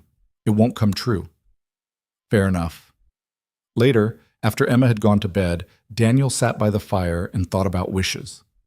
About the things people wanted and the things they needed and how those weren't always the same. A year ago, he would have wished for money, for stability, for everything to stop being so hard. Now? He didn't know what he'd wish for. He had his daughter. He had a job. He had a purpose. It wasn't perfect, and it probably never would be. But it was enough. Back in the city, life kept moving. The support group continued to grow, and with it came new challenges. People needed more than just a place to talk. They needed legal advice, job training, childcare resources, mental health support. Daniel and Lila couldn't provide all of that, but they could connect people to others who could. Lila took the lead on building partnerships. She reached out to legal aid clinics, workforce development programs, therapists willing to offer sliding scale fees. She had a knack for it, a way of talking to people that made them want to help. Daniel suspected it came from years of navigating systems designed to keep people like her out. One evening, after a particularly long day, Lila came back to the office with a stack of business cards and a tired smile. I think I found us a lawyer, she said. For what? Pro bono work. He's willing to take on a few custody cases for people in the group who can't afford representation. Daniel stared at her. Seriously? Seriously. His name's Martin. He lost custody of his kid 10 years ago, never got him back. He wants to help people avoid what happened to him. That's huge. I know. Daniel shook his head in disbelief. How do you do this? Do what? Find people. Convince them to care. I just ask. Most people want to help. They just don't know how. It was a simple answer, but Daniel was learning that the best truths usually were. By spring, the group had helped 19 people navigate custody battles. Not all of them won. Some lost outright, some got partial custody, some were still fighting. But every single one of them said the same thing. They didn't feel alone anymore. Daniel kept working for Rick, pulling wire and fixing electrical systems in buildings all over the city. It was hard work, the kind that left his hands raw and his back aching, but it was honest. And it paid enough to cover rent and groceries and the occasional weekend trip with Emma. One afternoon, Rick pulled him aside at a job site. I've been thinking. About what? About making you a partner. Daniel blinked. What? You're good at this. Reliable. The clients like you. I'm getting old, and I need someone who can take over eventually. You interested? Yeah. I don't know what to say. Say yes or no. Yes, absolutely yes. Rick nodded. Good. We'll work out the details later, but you've earned it. Walking out of that job site, Daniel felt something he hadn't felt in a long time. Pride. Not the arrogant kind, but the quiet kind that comes from knowing you've built something through sheer stubbornness and refusal to quit. That night, he told Lila. A partner, she said, grinning. That's big. Yeah. You deserve it. I don't know about that. I do. She'd been saying things like that more often lately. Small affirmations that Daniel was still learning to accept. He'd spent so long believing he was a failure that success felt foreign, like a language he didn't quite speak. But he was learning. The second custody review came in June. Daniel had been preparing for weeks, gathering pay stubs and letters of recommendation and documentation of every visit with Emma. Patricia seemed confident, but Daniel had learned not to trust confidence. The world had a way of pulling the rug out when you least expected it. The hearing was shorter this time. Vanessa's lawyer didn't fight as hard. Vanessa herself testified that Daniel had been consistent, responsible, and present in Emma's life. When the judge announced his decision, full shared custody, 50-50 time split, Daniel felt like he might pass out. "Congratulations, Mr. Hayes," the judge said. "You've worked hard for this. Don't make me regret it." "I won't, Your Honor." Outside, Vanessa waited by her car. She looked at Daniel with something that might have been respect. "You did it," she said. "We both did." "No, you did the work. I just stopped getting in the way." She paused. "Emma's lucky to have you." Daniel's throat tightened. "Thank you." She drove off, and Daniel stood there in the parking lot, letting it sink in. His daughter, half the time, a real, actual father instead of a visitor in her life. Lila was waiting at the office when he got there. She took one look at his face and knew. "You got it." "Yeah." She hugged him, tight and fierce, and Daniel let himself feel the full weight of the victory. It had taken a year and a half of clawing his way back from rock bottom, but he'd done it. Over the summer, Daniel and Emma fell into a new rhythm. She stayed with him every other week, and they built routines. Saturday morning pancakes, Wednesday night homework sessions, Sunday bike rides through the park. It wasn't always smooth. Emma had meltdowns. Daniel lost his patience. But they figured it out, one imperfect day at a time. The group kept growing. By August, they had enough funding to hire a part-time coordinator, a social work student named Maya, who brought fresh energy and new ideas. Daniel stepped back a little, letting Maya and Lila handle more of the day-to-day operations. He was still involved, still showed up to meetings, but he wasn't carrying it all himself anymore. It felt strange at first, letting go, but it also felt right. One evening in September, Daniel sat on the steps of the office with Lila, watching the sun set over the city. "You ever think about where you'd be if you hadn't stopped?" Lila asked. "Stopped what?" "Running." Daniel thought about it. "Probably dead, or close enough it wouldn't matter." "Yeah, me too." He looked at her. "You ever going to tell me what you were running from?" She was quiet for a long moment, then, "My family had money, a lot of it, and they thought that meant they could decide everything about my life. Who I married, what I studied, where I lived. I was engaged to a guy I didn't love because it made sense on paper. One day I just left, took whatever I could carry, and walked away." "Do you regret it?" "Not for a second." "They ever try to find you?" "For a while, but I made it clear I wasn't coming back. Eventually they stopped." Daniel nodded. "That takes guts." "So does what you did. I didn't have a choice." "Neither did I. That's the thing about hitting bottom. You either climb or you stay down. We climbed." They sat in comfortable silence, two people who'd found each other in the wreckage and decided to build something instead of staying buried. By the time fall rolled around, Daniel had saved enough to move out of Mrs. Kovac's place. He found a small apartment on the west side, 2 bedrooms, so Emma could have her own space. It wasn't fancy, but it was clean and safe in theirs. Lila found her own place a few blocks away. They still worked together at the office, still grabbed coffee most mornings, still showed up for each other when it mattered. But they had their own lives now, their own spaces. It felt healthy, like they were choosing to be in each other's lives instead of clinging to each other out of necessity. Emma loved the new apartment. Daniel let her pick the paint color for her room. She chose a bright purple that hurt his eyes, but made her smile every time she walked in. "This is really mine?" she asked. "Really yours." She flopped onto the bed, a second-hand frame Daniel had repainted, and stared at the ceiling. "I can't believe you have your own place." "Me neither, kiddo." "Are you going to stay this time?" The question hit harder than she probably meant it to. "Yeah, I'm going to stay." "Promise?" "Promise." That night after Emma fell asleep, Daniel stood in the doorway of her room and watched her breathe. He thought about how far they'd come, how many times he'd almost given up, how close he'd been to losing her forever. And he thought about the people who'd helped him, Lila, Rick, Patricia, the strangers at rest stops and pawn shops who'd shown him kindness when he didn't deserve it. The community that had grown around the support group, all of them broken in different ways, all of them trying to find their way back. Here's the thing about hitting rock bottom that nobody tells you. It doesn't make you stronger. It just shows you how much you're willing to endure. And sometimes that's enough. Daniel had endured. He'd faced down his worst fears, losing his daughter, losing himself, becoming the kind of man his father had been. And he'd come out the other side not perfect, not fixed, but present, trying, showing up.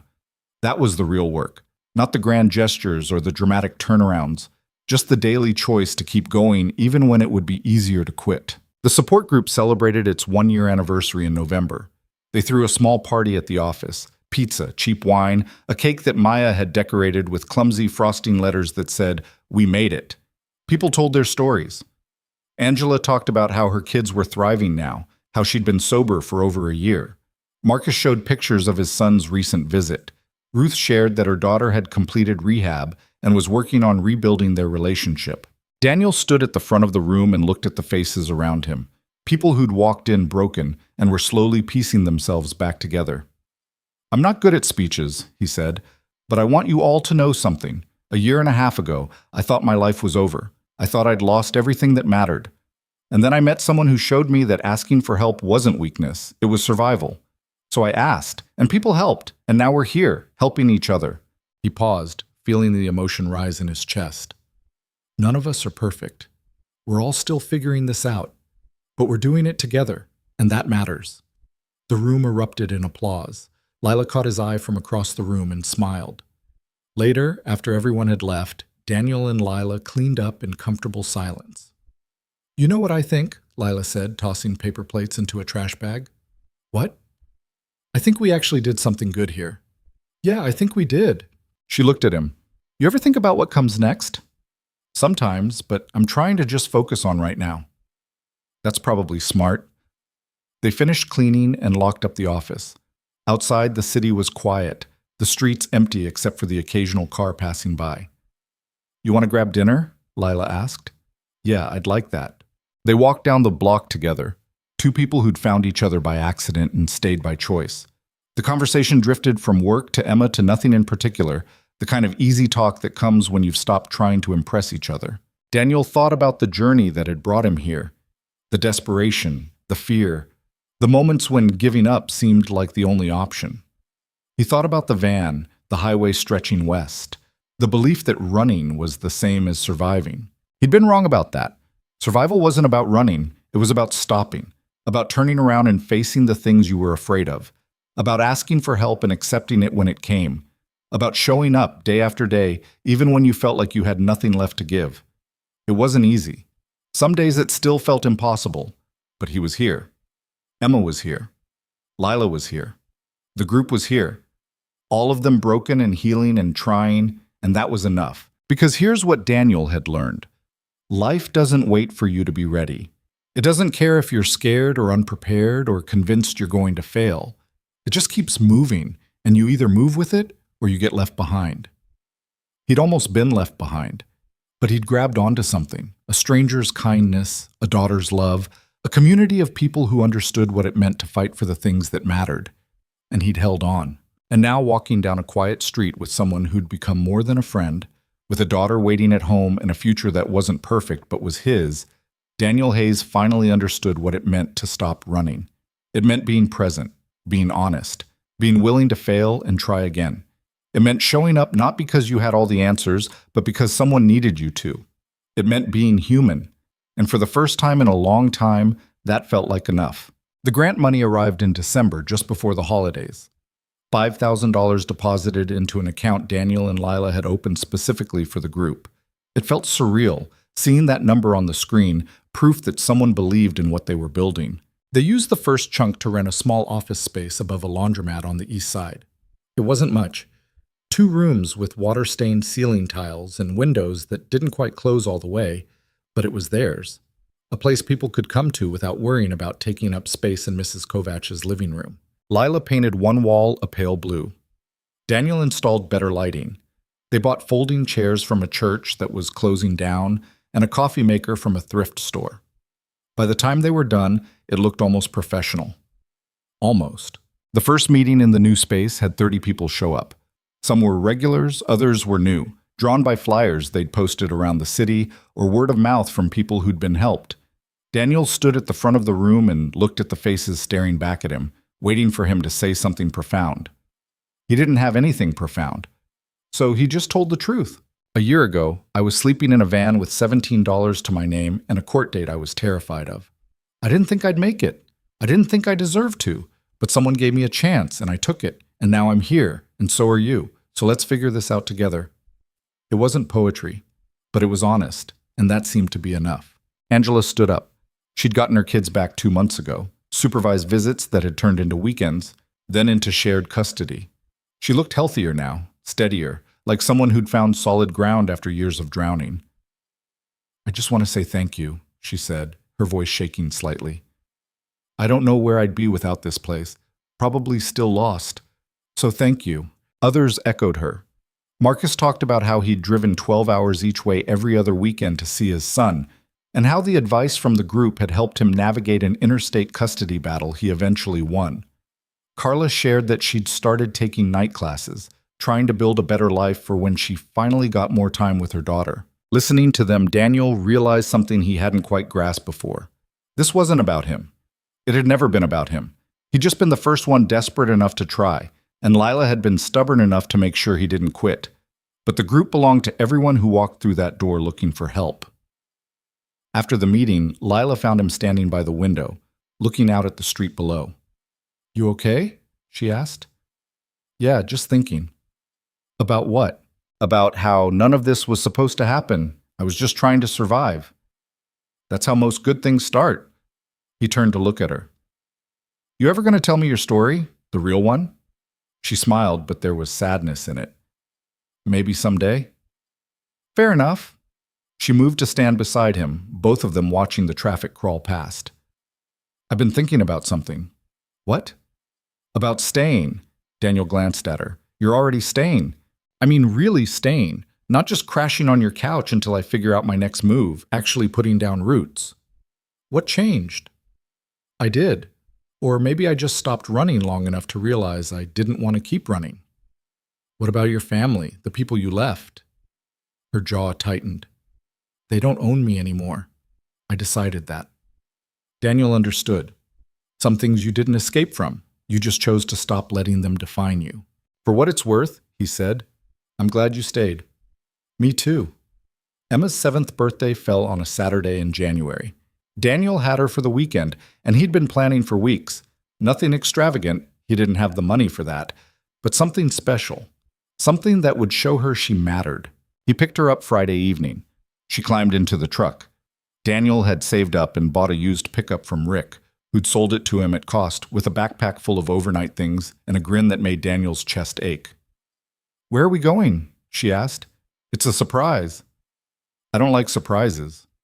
You'll like this one. He'd rented a small cabin 2 hours north of the city, near a lake that froze over in the winter. It was cheap in the off-season, and the owner had been willing to knock the price down even further when Daniel explained it was for his daughter's birthday. When they pulled up, Emma's eyes went wide. We're staying here? For the whole weekend. Just us? Just us. She ran inside before Daniel could even grab the bags. He found her in the bedroom, bouncing on the bed, laughing. Dad, this is so cool. He set the bags down and smiled. Yeah? Yeah! They spent the evening building a fire in the stone fireplace and roasting marshmallows that burned on the outside and stayed cold in the middle. Emma didn't care. She ate 3 of them, getting sticky sugar all over her face, and declared it the best dinner ever. That night they lay on the floor in front of the fire, wrapped in blankets, staring at the ceiling. Dad? Emma said. Yeah? Are you happy now? The question caught him off guard. What do you mean? Mom said you were sad for a long time, but you seem different now. Daniel thought about how to answer that. I was sad. I still am sometimes. But, yeah, I'm happier now. Because of me? You're a big part of it. She rolled over to look at him. What's the other part? Figuring out that running away doesn't fix things, and that asking for help isn't the same as giving up. Emma nodded like she understood, even though Daniel wasn't sure a 7-year-old could fully grasp what he meant. But she'd asked, and he told her the truth. That felt important. "I'm glad you're happy," she said. "Me too, sweetheart." The next day was her actual birthday.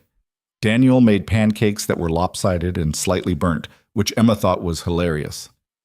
They spent the afternoon exploring the woods around the cabin, Emma running ahead and shouting back discoveries: a frozen stream, a bird's nest, a tree that looked like it had a face. That night, Daniel brought out a small cake he'd hidden in the cooler. 7 candles, slightly crooked, stuck into vanilla frosting. "Make a wish," he said. Emma closed her eyes, thought for a long moment, then blew out all the candles in one breath. "What'd you wish for?" Daniel asked. "I can't tell you. It won't come true." "Fair enough." Later, after Emma had gone to bed, Daniel sat by the fire and thought about wishes, about the things people wanted and the things they needed, and how those weren't always the same. A year ago, he would have wished for money, for stability, for everything to stop being so hard. Now, he didn't know what he'd wish for. He had his daughter, he had a job, he had a purpose. It wasn't perfect, and it probably never would be. But it was enough. Back in the city, life kept moving. The support group continued to grow, and with it came new challenges. People needed more than just a place to talk. They needed legal advice, job training, childcare resources, mental health support. Daniel and Lila couldn't provide all of that, but they could connect people to others who could. Lila took the lead on building partnerships. She reached out to legal aid clinics, workforce development programs, therapists willing to offer sliding scale fees. She had a knack for it, a way of talking to people that made them want to help. Daniel suspected it came from years of navigating systems designed to keep people like her out. One evening, after a particularly long day, Lila came back to the office with a stack of business cards and a tired smile. "I think I found us a lawyer," she said. "For what?" "Pro bono work. He's willing to take on a few custody cases for people in the group who can't afford representation." Daniel stared at her. "Seriously?" "Seriously. His name's Martin. He lost custody of his kid 10 years ago, never got him back. He wants to help people avoid what happened to him." "That's huge." "I know." Daniel shook his head in disbelief. "How do you do this?" "Do what?" "Find people. Convince them to care." "I just ask. Most people want to help. They just don't know how." It was a simple answer, but Daniel was learning that the best truths usually were. By spring, the group had helped 19 people navigate custody battles. Not all of them won. Some lost outright, some got partial custody, some were still fighting. But every single one of them said the same thing. They didn't feel alone anymore. Daniel kept working for Rick, pulling wire and fixing electrical systems in buildings all over the city. It was hard work, the kind that left his hands raw and his back aching, but it was honest, and it paid enough to cover rent and groceries and the occasional weekend trip with Emma. One afternoon, Rick pulled him aside at a job site. "I've been thinking." "About what?" "About making you a partner." Daniel blinked. "What?" "You're good at this. Reliable. The clients like you. I'm getting old and I need someone who can take over eventually. You interested?" "I don't know what to say." "Say yes or no." "Yes, absolutely yes." Rick nodded. "Good. We'll work out the details later, but you've earned it." Walking out of that job site, Daniel felt something he hadn't felt in a long time: pride. Not the arrogant kind, but the quiet kind that comes from knowing you've built something through sheer stubbornness and refusal to quit. That night, he told Lila. "A partner," she said, grinning. "That's big." "Yeah. You deserve it." "I don't know about that." "I do." She'd been saying things like that more often lately, small affirmations that Daniel was still learning to accept. He'd spent so long believing he was a failure that success felt foreign, like a language he didn't quite speak. But he was learning. The second custody review came in June. Daniel had been preparing for weeks, gathering pay stubs and letters of recommendation and documentation of every visit with Emma. Patricia seemed confident, but Daniel had learned not to trust confidence. The world had a way of pulling the rug out when you least expected it. The hearing was shorter this time. Vanessa's lawyer didn't fight as hard. Vanessa herself testified that Daniel had been consistent, responsible, and present in Emma's life. When the judge announced his decision, full shared custody, 50-50 time split. Daniel felt like he might pass out. "Congratulations, Mr. Hayes," the judge said. "You've worked hard for this. Don't make me regret it." "I won't, Your Honor." Outside, Vanessa waited by her car. She looked at Daniel with something that might have been respect. "You did it," she said. "We both did." "No, you did the work. I just stopped getting in the way." She paused. "Emma's lucky to have you." Daniel's throat tightened. "Thank you." She drove off, and Daniel stood there in the parking lot, letting it sink in. His daughter, half the time, a real, actual father instead of a visitor in her life. Lila was waiting at the office when he got there. She took one look at his face and knew. "You got it." "Yeah."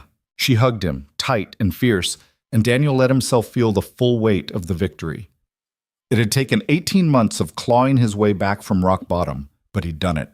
Over the summer, Daniel and Emma fell into a new rhythm. She stayed with him every other week, and they built routines: Saturday morning pancakes, Wednesday night homework sessions, Sunday bike rides through the park. It wasn't always smooth.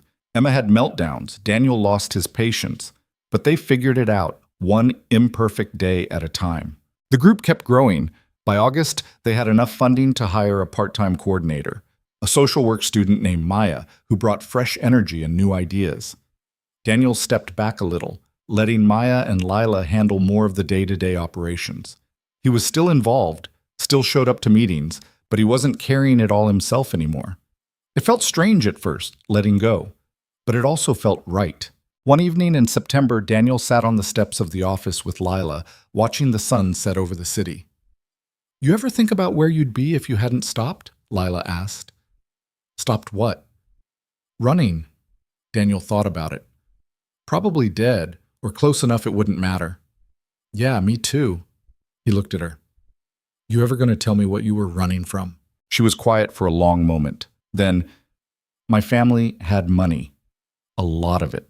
And they thought that meant they could decide everything about my life. Who I married, what I studied, where I lived. I was engaged to a guy I didn't love because it made sense on paper. One day I just walked away. Took whatever I could carry and left." "Do you regret it?" "Not for a second." "They ever try to find you?" "For a while, but I made it clear I wasn't coming back. Eventually they stopped." Daniel nodded. "That takes guts." "So does what you did." "I didn't have a choice." "Neither did I." That's the thing about hitting bottom. You either climb or you stay down. We climbed. They sat in comfortable silence, two people who'd found each other in the wreckage, and decided to build something instead of staying buried. By the time fall rolled around, Daniel had saved enough to move out of Mrs. Kovach's place. He found a small apartment on the west side, 2 bedrooms so Emma could have her own space. It wasn't fancy, but it was clean and safe and theirs. Lila found her own place a few blocks away. They still worked together at the office, still grabbed coffee most mornings, still showed up for each other when it mattered.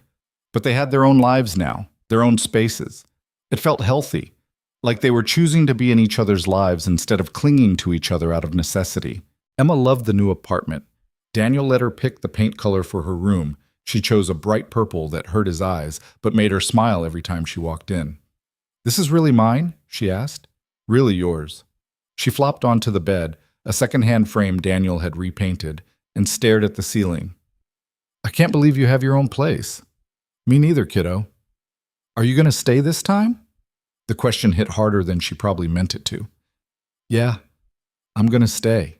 "Promise?" "Promise." That night, after Emma fell asleep, Daniel stood in the doorway of her room and watched her breathe. He thought about how far they'd come, how many times he'd almost given up, how close he'd been to losing her forever. The support group celebrated its 1-year anniversary in November. They threw a small party at the office: pizza, cheap wine, a cake that Maya had decorated with clumsy frosting letters that said, "We made it." People told their stories. Angela talked about how her kids were thriving now, how she'd been sober for 14 months. Marcus showed pictures of his son's recent visit. Ruth shared that her daughter had completed rehab and was working on rebuilding their relationship. Daniel stood at the front of the room and looked at the faces around him. People who'd walked in broken and were slowly piecing themselves back together. "I'm not good at speeches," he said, "but I want you all to know something. 2 years ago, I thought my life was over. I thought I'd lost everything that mattered. And then I met someone who showed me that asking for help wasn't weakness, it was survival. So I asked, and people helped. And now we're here, helping each other." He paused, feeling the emotion rise in his chest. None of us are perfect. We're all still figuring this out, but we're doing it together. And that matters. The room erupted in applause. Lila caught his eye from across the room and smiled. Later, after everyone had left, Daniel and Lila cleaned up in comfortable silence. "You know what I think?" Lila said, tossing paper plates into a trash bag. "What?" "I think we actually did something good here." "Yeah, I think we did." She looked at him. "You ever think about what comes next?" "Sometimes, but I'm trying to just focus on right now." "That's probably smart." They finished cleaning and locked up the office. Outside, the city was quiet, the streets empty except for the occasional car passing by. "You want to grab dinner?" Lila asked. "Yeah, I'd like that." They walked down the block together, two people who'd found each other by accident and stayed by choice. The conversation drifted from work to Emma to nothing in particular, the kind of easy talk that comes when you've stopped trying to impress each other. A few weeks later, Daniel got a call from Patricia. She'd been contacted by a local news station doing a story on grassroots community programs. They wanted to feature the support group. Daniel's first instinct was to say no. He didn't want attention, didn't want to be held up as some kind of success story when he still felt like he was barely holding things together. But Lila convinced him. "It's not about you," she said. "It's about the people we're helping.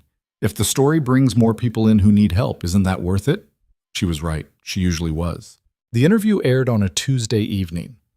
Daniel watched it at home with Emma, who thought it was weird seeing her dad on TV. The reporter had done a good job, focused on the people the group had helped, not on Daniel himself. Angela was interviewed, and Marcus, and a woman named Sheila, who just won back custody of her twin boys. The segment ended with Daniel saying, "We're just trying to show people they're not alone. That's all any of us can do." The response was immediate. By the next morning, the office phone had a dozen voicemails from people asking how to join, from organizations wanting to partner, from donors wanting to contribute. It was overwhelming and exciting and terrifying all at once. Over the next few months, the group doubled in size. They had to move to a bigger space, hire another part-time coordinator, set up a proper website.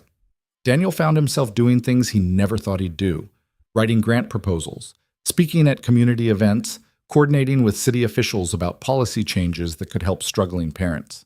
It was exhausting, but it was also the most meaningful work he'd ever done. By the time spring came around again, Daniel had been working as Rick's partner for almost a year. The business was growing. They'd hired 2 more electricians and were bidding on bigger contracts. Daniel still worked in the field most days, but he was also learning the business side, the parts Rick would eventually hand over when he retired. One afternoon, Rick pulled him aside after a job. "I've been meaning to tell you something." "What's that?" "You've done good. Better than I expected, honestly. I wasn't sure you'd stick it out when I first hired you. You looked like you were about 2 bad days from falling apart." "I was." "But you didn't, and that says something." Daniel didn't know what to say to that, so he just nodded. "I'm planning to retire in a couple of years," Rick continued. "When I do, this is yours if you want it. Full ownership. We'll work out a payment plan that makes sense." Daniel stared at him. "You serious?" "Dead serious. You've earned it." Walking to his truck that evening, Daniel felt the weight of it all settle over him. 2 years ago, he'd been a man with nothing. Now he had a daughter, a business, a community of people depending on him. It should have felt overwhelming, and sometimes it did, but mostly it just felt right. Emma turned 8 that January. This time, Daniel threw her a proper birthday party, invited her friends from school, rented a bounce house, made a cake that didn't collapse. Vanessa came, and Craig, and even Lila showed up with a present wrapped in purple paper. Watching Emma laugh with her friends, blowing out candles surrounded by people who loved her, Daniel felt something he hadn't felt in years. Not happiness, exactly. That was too simple a word. But peace. The kind that comes from knowing you've done right by the people who matter. Later, after everyone had left and Emma was asleep on the couch, Vanessa lingered by the door. "This was nice," she said. "Yeah, it was." "You've really turned things around, Daniel." "I'm trying." "No, you have. Emma sees it. I see it. She paused. I'm proud of you. Those words hit him harder than he expected. Thank you. She left, and Daniel cleaned up the remains of the party, deflating the bounce house, throwing away paper plates, wiping frosting off the kitchen counter. It was mundane work, the kind he used to hate. But now it felt like proof of something, proof that he had a life worth cleaning up after. The support group kept evolving. They added workshops on resume building, financial literacy, co-parenting strategies. They partnered with therapists who donated their time. They created a resource library with legal templates and court preparation guides. It wasn't perfect, but it was helping people in real, tangible ways. One Thursday night, a man named James showed up. He was in his 40s, looked like he hadn't slept in weeks. He sat in the back and didn't say anything for the first hour. When it came time for newcomers to introduce themselves, he stood up. My name's James. I just lost custody of my 2 daughters. The judge said I wasn't stable enough. And he's probably right. I don't have a job. I'm staying with a friend. I don't know what I'm doing here, honestly. I just saw the flyer and thought maybe someone could tell me how to fix this. Daniel recognized that look, that desperation. He'd worn it himself not that long ago. You're in the right place, Daniel said. We can't fix it for you, but we can help you figure out how to fix it yourself. James nodded, eyes wet. I just want my girls back. I know. We all do. That's why we're here. After the meeting, Daniel pulled James aside and gave him the same advice Lila had given him 2 years ago. First thing you need is a job. Any job. Doesn't matter if it's what you want, just something that shows the court you're trying. Then you need a place to stay that's yours. After that, you start showing up for visits. Every single one. You prove you're reliable. What if I screw it up? You might, but you get back up and try again. That's all any of us can do. James left with a list of resources and a little bit of hope. Whether he'd use it was up to him. Watching him walk out, Lila came up beside Daniel. You remember when that was you? Every day? Look how far you've come. We've come, she smiled. Yeah, we have. That summer, Daniel took Emma on a road trip. Nothing fancy, just a week driving through the Midwest, stopping at roadside attractions and cheap motels. They saw the world's largest ball of twine, ate ice cream at a diner that claimed to have the best milkshakes in 3 states, got lost twice trying to find a waterfall Emma had read about online. One night, sitting outside a motel in South Dakota, Emma asked, Dad, do you ever think about when you left? Daniel was surprised by the question. Sometimes. Why? I used to be really mad at you. I know, you had every right to be, but I'm not anymore. I think I get it now. Get what? That sometimes people need to leave so they can figure out how to stay. Daniel's throat tightened. Who told you that? Nobody. I just thought about it. He pulled her close. You're pretty smart, you know that? I know.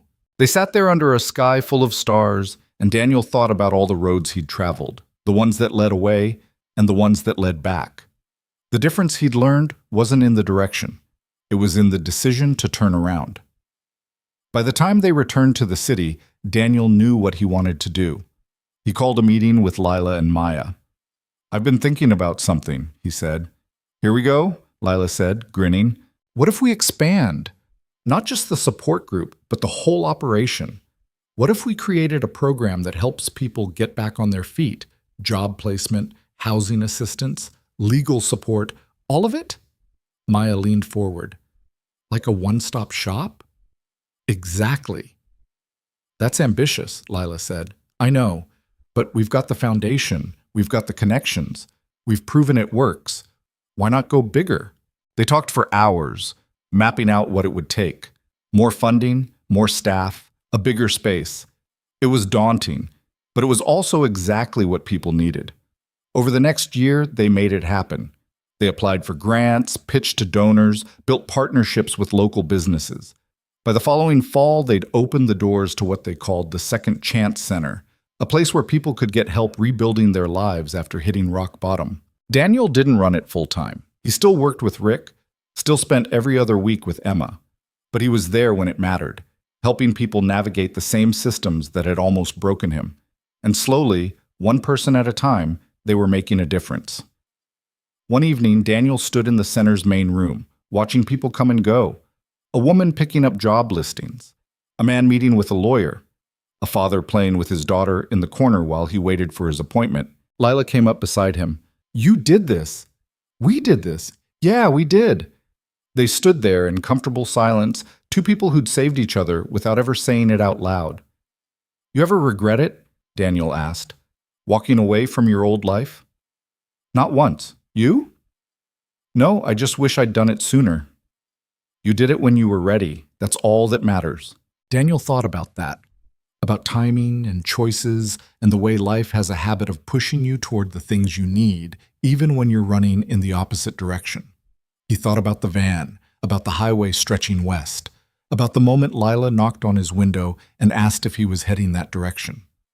How one choice, one moment of saying yes instead of no, had changed everything. He thought about Emma, about the custody battles and the supervised visits and the slow, painful process of earning back what he'd almost lost. About the group, about the people they'd helped, about the center they'd built from nothing. And he thought about the future, not as something to fear, but as something to build, one day at a time, one choice at a time, one step at a time. Because here's the truth. Nobody tells you when you're at your lowest. Rock bottom isn't the end. It's just the place where you finally stop digging and start climbing. And the climb is hard. It's brutal. It's full of setbacks and failures and moments when you want to give up. But if you keep going, if you ask for help, if you show up even when you feel like you have nothing left to give, eventually you'll find yourself somewhere you never thought you'd be, standing in a room you built, surrounded by people you helped, holding on to the things that matter. Not perfect, not polished, not some fairy tale ending where everything works out exactly how you planned. Just real, just human, just enough. And for Daniel Hayes, who'd once thought he'd lost everything that mattered, that was more than he'd ever hoped for. It was everything.